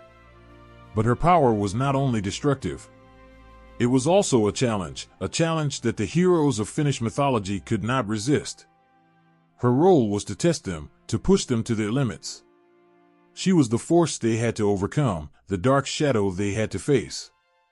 To fight her was to confront their greatest fears, their deepest weaknesses. She wasn't just a villain to be defeated. She was the personification of a force of nature, as old as the earth itself. Aino's story, however, was a different kind of pain.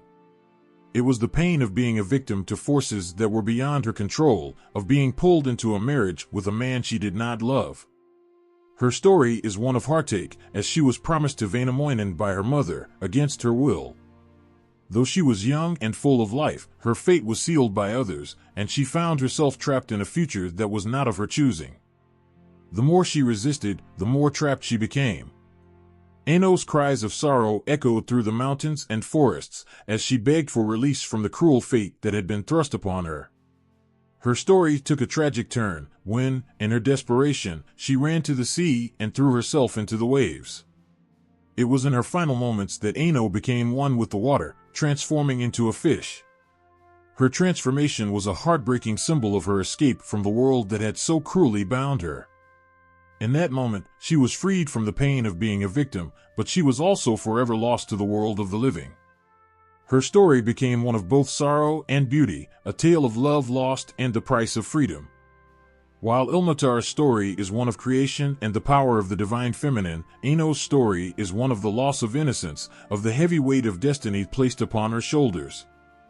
Ilmatar gives birth to life, to greatness, while Aino is stripped of her voice, her choice, and ultimately her very being.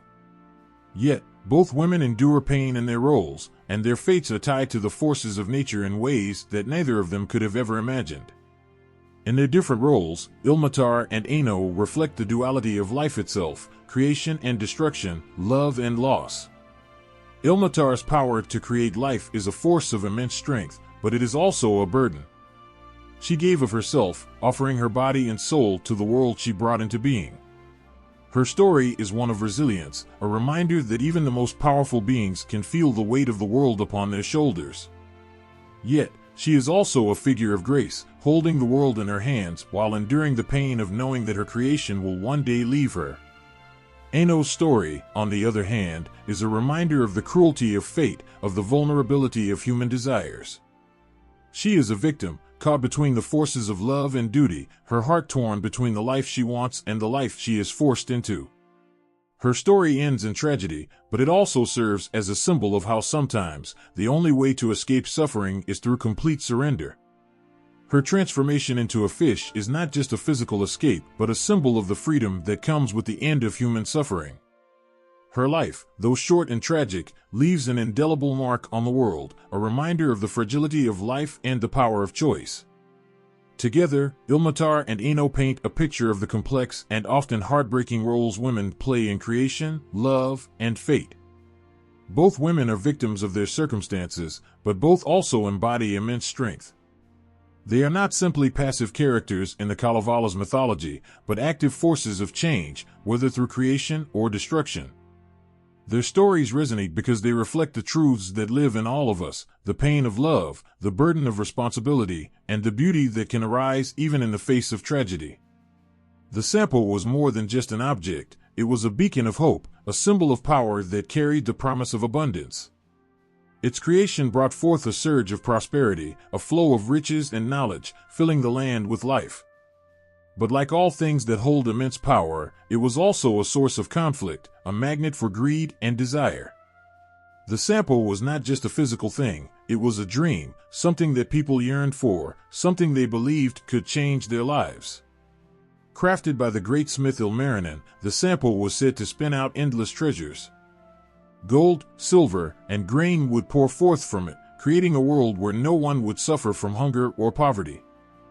For a time, it seemed like a miracle had descended upon the land, a promise that prosperity could last forever. The Sampo was the key to survival, a magical object that could provide for all and protect the people from the harshness of the world. But the Sampo was more than just a source of wealth. It symbolized knowledge, the wisdom to harness the forces of nature, the intelligence to master the land and the sea. Those who controlled the Sampo had power over the elements, and with it, they could shape their destiny. It wasn't just gold and silver that the Sampo offered, it was the deeper understanding of the world around them. It was the key to unlocking the mysteries of the earth, to knowing how to make the land fertile, to understanding the rhythm of the seasons, and to navigating the stormy seas. The Sampo gave those who possessed it a chance to connect with the forces that controlled the very world they lived in. But with great power came great danger. The Sampo wasn't meant to be possessed by any one person. It was too valuable, too coveted. The lure of its wealth and wisdom was too much for the people to resist. The moment the Sampo came into being, it became the object of desire for everyone who heard of it. Its power was so overwhelming that it could drive men to madness, twisting them into shadows of their former selves. When the Sampo was taken by force, when it was stolen away from its rightful place, the land was thrown into chaos. It wasn't just the physical loss of wealth that hurt, it was the loss of hope, the belief that a better future was possible. Without the Sampo, the people were left with nothing but hunger and fear, their world plunged into darkness. What was once a land of abundance became barren, as if the earth itself had been deprived of life. The Sampo's loss was felt deeply, not just because of the physical riches it provided, but because it represented the fragile balance between humanity and the world. When the Sampo was taken, that balance was shattered. The land, once fertile and bountiful, became dry and unyielding. The rivers no longer flowed with abundance, the seas grew still and lifeless. It was as though the very heart of the world had been ripped away, leaving behind a hollow shell. But the Sampo's symbolism goes even deeper than that. It wasn't just about material wealth. It was about hope, about the belief that the world could be a better place if we understood its secrets. The Sampo was the embodiment of a future where knowledge and prosperity were within reach. It was the dream of a society where everyone could thrive, where no one would be left behind. The loss of the Sampo wasn't just the loss of riches, it was the loss of that dream. It was no surprise, then, that the heroes who sought the Sampo risked everything to find it, to bring it back. They battled through hardships, fought against enemies, and faced the harshest trials, all in the hope that they could restore what had been lost. The Sampo was not just a prize to be won, it was a symbol of everything they had ever wanted, a better world, a life free of fear and want. In the end, the Sampo was lost, taken away by forces beyond their control. But its legacy lived on. The desire for the Sampo was not just a longing for gold or grain, it was a yearning for something greater. It was a yearning for knowledge, for understanding, and for the hope that, despite the challenges of life, something beautiful and lasting could still be created. The Sampo's story, its loss, and its influence serve as a reminder that wealth and power are fleeting, but the search for wisdom and hope is what truly drives the human spirit. The Sampo may have been taken from the world, but its meaning is still etched into the hearts of the people. It remains a symbol of the human quest for something greater, for the desire to shape the world and make it a better place. It is a reminder that the things we seek, the knowledge, the understanding, the wisdom, are not always easy to grasp, but they are worth pursuing. Even in the face of great adversity, we continue to reach for the stars, hoping that one day, we too will find our own Sampo. In the cold, vast forests of ancient Finland, where the winds whisper old stories and the rivers hum songs of old, the people believed that their lives were shaped by forces far greater than their own desires. The theme of fate, intertwined with free will, echoed through every heart and mind. It was a delicate dance between what was destined and what could be chosen, a struggle that every hero in the Kalevala faced. The characters in the Kalevala lived in a world where destiny often felt like an invisible hand pushing them forward. They could try to resist, they could fight against it, but the flow of fate was relentless, much like a river that cuts through the land, unstoppable and steady. Väinämöinen, the ancient bard, knew this truth well. He carried within him the wisdom of ages, and yet even he could not escape the pull of fate. He would often find himself at the mercy of forces he could neither understand nor control, his choices seeming so small in the face of the grand design of the universe. But while fate was powerful, it was not an all-encompassing force. There was still room for choice, for the heroes to make decisions, to shape their own path. Each character, though bound to a destiny they could not entirely control, still faced the crossroads of free will. They could choose how to respond to the events that unfolded before them. Would they fight or flee? Would they give in to anger, or would they find the strength to rise above their misfortune? In the stories of the Kalevala, this is where the real struggle lay, not in the destiny they were born into, but in how they chose to meet it. The battle between fate and free will is seen clearly in the tale of Lemminkainen, the fearless yet reckless warrior. His fate, like that of many others, was written before his birth, but how he responded to it was entirely up to him. He lived in a world where danger was around every corner, where enemies lurked in the shadows, and where the forces of nature itself seemed intent on thwarting him. And yet, Lemminkainen constantly fought back. He took risks, he made choices that were bold, sometimes reckless, but always determined. He challenged fate and faced the consequences of his decisions with courage, even when the outcome was uncertain. Then there was Aino, whose fate was written in the stars, but whose choices led her down a path of heartache. Aino was a young woman who found herself bound by the expectations of others, her life mapped out for her in ways that stripped her of any control. She was promised to Väinämöinen, a man who was wise but ancient, his age a sharp contrast to her youth. Her heart could not bear the thought of such a future, and in a moment of desperation, she made a choice that shattered everything. She fled to the waters, drowning herself in the depths, escaping the path fate had chosen for her. In her tragic end, Aino's choice became a statement that, even in a world of fate, one could still resist, even if the cost was great. The theme of fate and free will also intertwined in the Sampo story. Ilmarinen, the master blacksmith, was tasked with crafting the magical Sampo, an object that would bring prosperity to the land. Though he was the one who created it, its power was not his to control. When the Sampo was stolen, it set off a chain of events that none of the characters could have predicted. They could fight to get it back, but whether they would succeed was uncertain. Their actions, their choices, were driven by the need to restore balance, yet the outcome was determined by forces much larger than any individual. Here again, the sense of inevitability prevailed, but there was also the undeniable role of human action. Heroes took risks, fought battles, and sought to turn fate in their favor. Väinämöinen himself, though wise beyond measure, also grappled with the weight of fate. In his final moments, he chose to leave the world behind, not because he was defeated, but because he had come to understand that some things were simply beyond his control. He had tried to bend fate to his will, to shape the world with his songs, but in the end, even the great bard could not escape the pull of destiny. His decision to leave was not one of defeat but of acceptance. He recognized that while the world was his to influence, there were forces that even he could not command. Fate was a powerful thing, and all he could do was meet it with grace.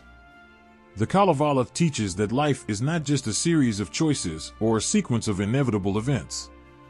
It is a complex tapestry, woven together with moments of destiny and times where free will is the thread that stitches the pieces together. It is both heart-wrenching and beautiful, as it shows that even when we cannot control the world around us, we can still make decisions that define who we are. It is a reminder that while the universe may guide our steps, it is our choices that give meaning to the journey. In the world of the Kalevala, the characters live not just to fulfill their destinies, but to wrestle with them. They are not merely passive figures who drift along the river of fate. They act, they fight, they make sacrifices, and they challenge the very forces that try to define them. The tension between fate and free will is what gives these stories their power and what makes the characters so human. They are not mere puppets of destiny, but people who strive to find their place in a world full of uncertainty. The wind howled through the trees, carrying with it echoes of ancient stories. In the night, as the cold mist curled around the branches, the world seemed to come alive with whispers from times long past. These stories, passed down through generations, stretch across the borders of time and space. It's as if, in every corner of the earth, people found themselves telling tales that seemed strangely familiar, even though they lived in distant lands with different tongues. There are myths in the Kalevala that resonate deeply with those found in the Norse sagas, the Slavic tales, and other mythologies of the world. They are not mere coincidences, but connections that speak to something universal in the human experience. They show us how different cultures, separated by vast distances and oceans, shared similar ideas and struggles. The characters of these myths face familiar trials, and in their stories, we see echoes of our own fears, dreams, and desires. Take Väinämöinen, the wise and ancient bard, whose songs could shape the world around him. His story reminds us of Odin, the great god of the Norse pantheon, who sacrificed an eye in his pursuit of wisdom. Both figures embody the longing for knowledge and power. Their wisdom comes at a great cost, teaching us that the path to understanding is never easy. In the Norse world, Odin's sacrifice on the Yggdrasil, the world tree, was a painful journey into the unknown. He hung there, pierced by his own spear, for 9 days and nights.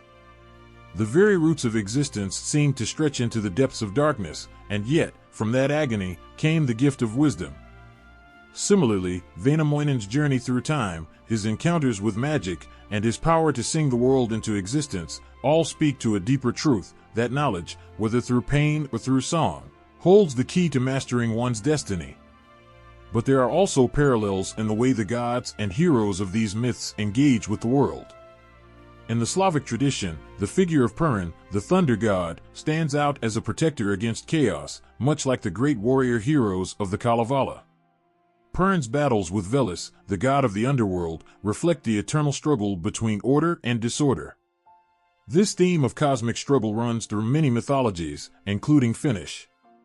The forces of chaos, whether it's the evil sorceress Lauhi in the Kalevala or the world serpent Jormungandr in Norse myth, are ever present, always threatening to undo the world. But just as the heroes of the Kalevala rise to meet the darkness, so too do the gods of the Slavic and Norse traditions fight for the light, hoping to keep the balance. In the tales of the Slavic people, there's also a deep reverence for the natural world, just like in the Kalevala. The forests, the lakes, the rivers, and the animals that populate these stories are not just settings for the heroes' adventures, they are living, breathing characters in their own right. The wild, untamed nature holds both danger and beauty. In the Kalevala, the forest is a place of both magic and mystery. It is a world where the trees whisper secrets, and the waters hold ancient knowledge.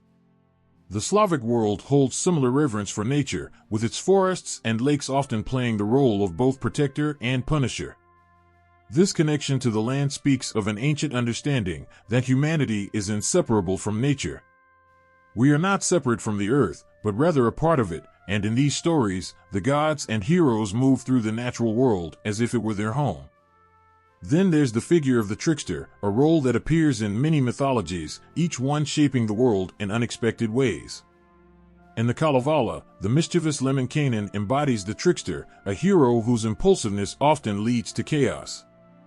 But even in his most reckless moments, he teaches us that life is uncertain, and sometimes it is only through our wildest actions that we can find our way. Similarly, Loki in Norse mythology plays a part in the cosmic order, though he is often seen as a force of disruption. His chaotic nature, however, brings about changes that the gods must then address, shaping the world in ways they could not have foreseen. The trickster, whether in Finnish, Norse, or Slavic myth, is a reminder that the world is not always ordered, not always safe, and that sometimes it's only through breaking the rules that something new and transformative can emerge. At the heart of it all, the connection between these myths is found in their understanding of the human experience. Across the lands of the Norse, Slavic, and Finnish peoples, the gods and heroes are not simply figures of power, they are reflections of the struggles that every person faces. The battles they fight, the wisdom they seek, and the love they desire are not so different from the struggles in the hearts of men and women today. These myths touch something primal, something that resonates deeply within us all. They remind us that, while the world may seem vast and full of chaos, we are all bound by the same desires and fears. We are all trying to find our way, trying to make sense of a world that often seems out of control. As the frost-covered trees stand tall against the sky, their roots deep in the soil of 1,000 years, the stories from these distant lands continue to echo. They are a testament to the timeless nature of the human soul, to the enduring quest for wisdom, for justice, for love, and for meaning. In the Kalevala, just like in the Norse and Slavic tales, the heroes rise and fall, and yet they endure, living on in the songs, in the whispers of the wind, and in the hearts of those who listen.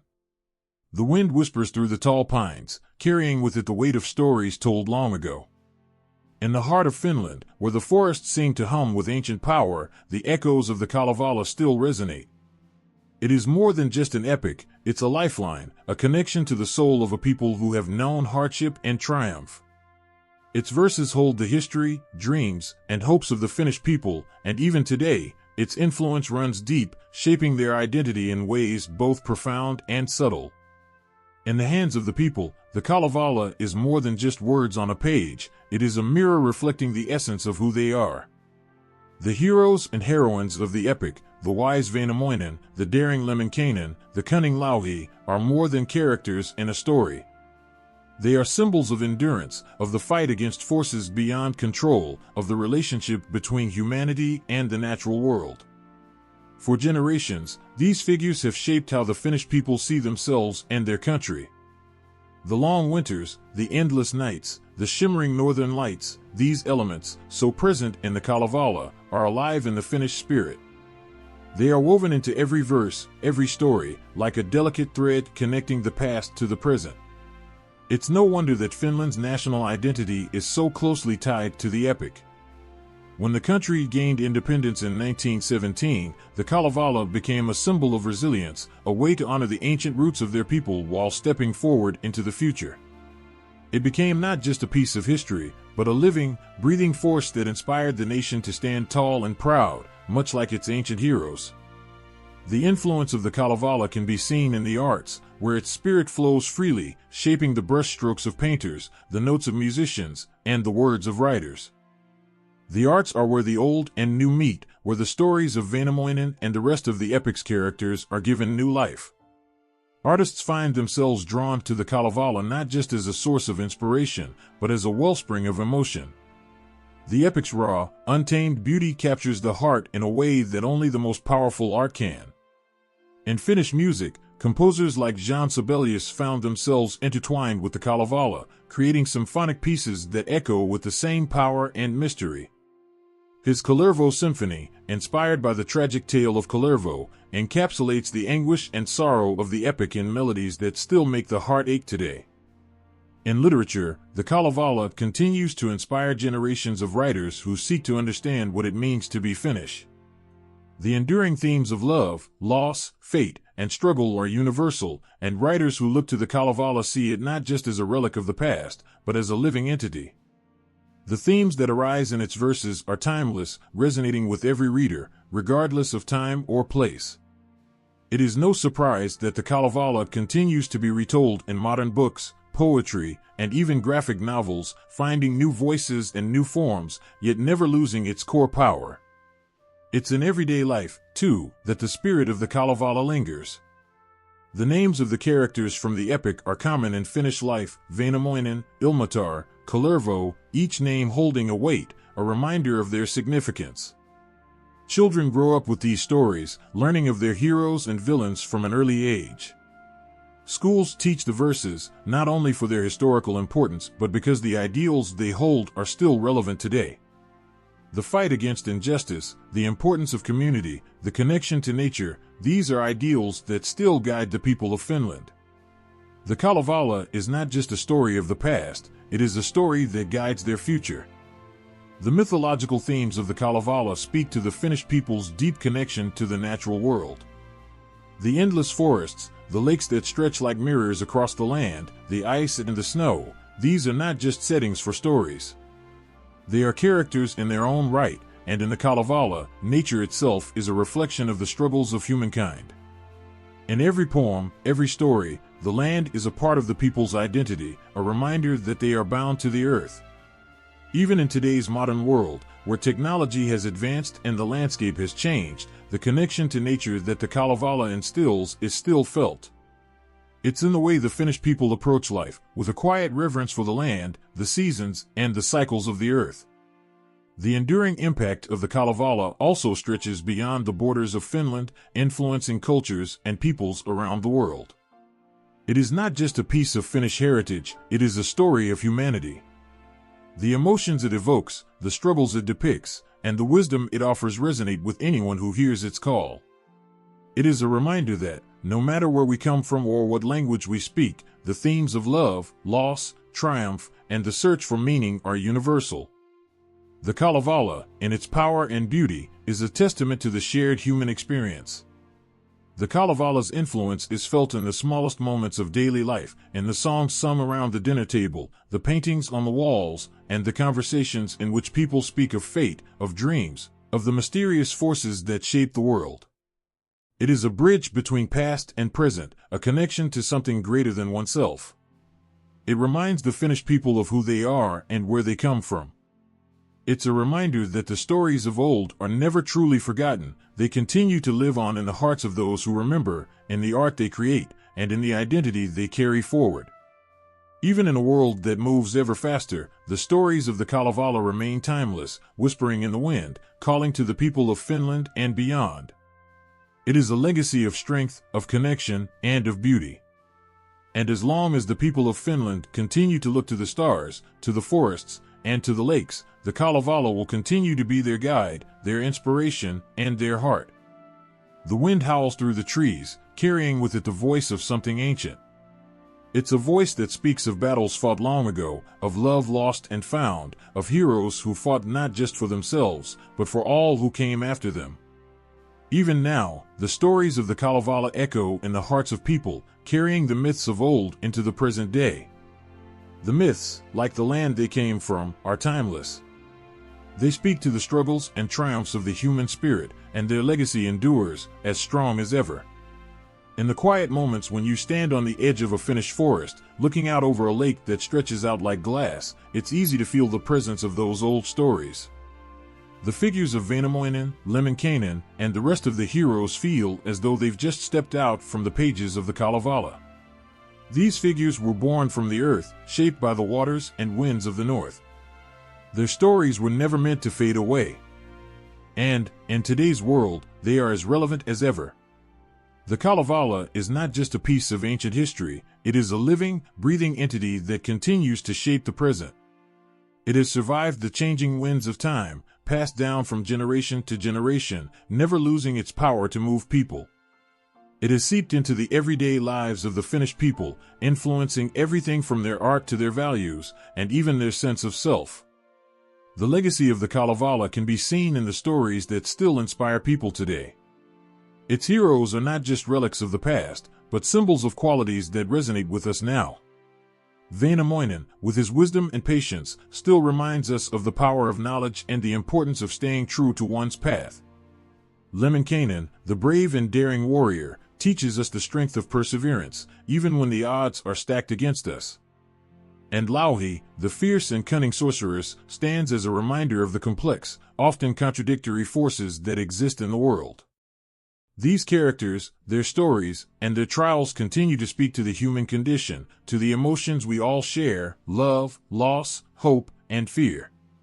Art, in all its forms, has been shaped by the Kalevala's influence. The paintings that line galleries, the songs that echo through concert halls, and the words written in books all bear the mark of this ancient epic. Finnish artists, whether they work with paint, music, or words, often draw from the Kalevala for inspiration. The deep, emotional currents of the stories flow through their work. Just as in the past, when the Kalevala was first told around the fire, these creators channel the raw energy of the myths and make them their own. John Sibelius, one of Finland's most revered composers, found in the Kalevala a muse that transcended time. His symphonic work, Kalevala, still stirs emotions, carrying the sorrow and strength of the epic's characters in every note. The impact of the Kalevala goes beyond the arts. It has been a cornerstone of Finnish identity, a symbol of the country's heritage and strength. The myths continue to serve as a reminder of the land's resilience. Finland's people are often shaped by the same elements that define the stories of the Kalevala: the forests, the lakes, the long winters, and the eternal cycle of light and dark. In the face of hardship, whether it be a harsh winter or the challenges of modern life, the characters of the Kalevala provide strength. Their battles, their losses, their triumphs, mirror the struggles of the human heart. This is a legacy that lives on, deeply embedded in the soul of Finland.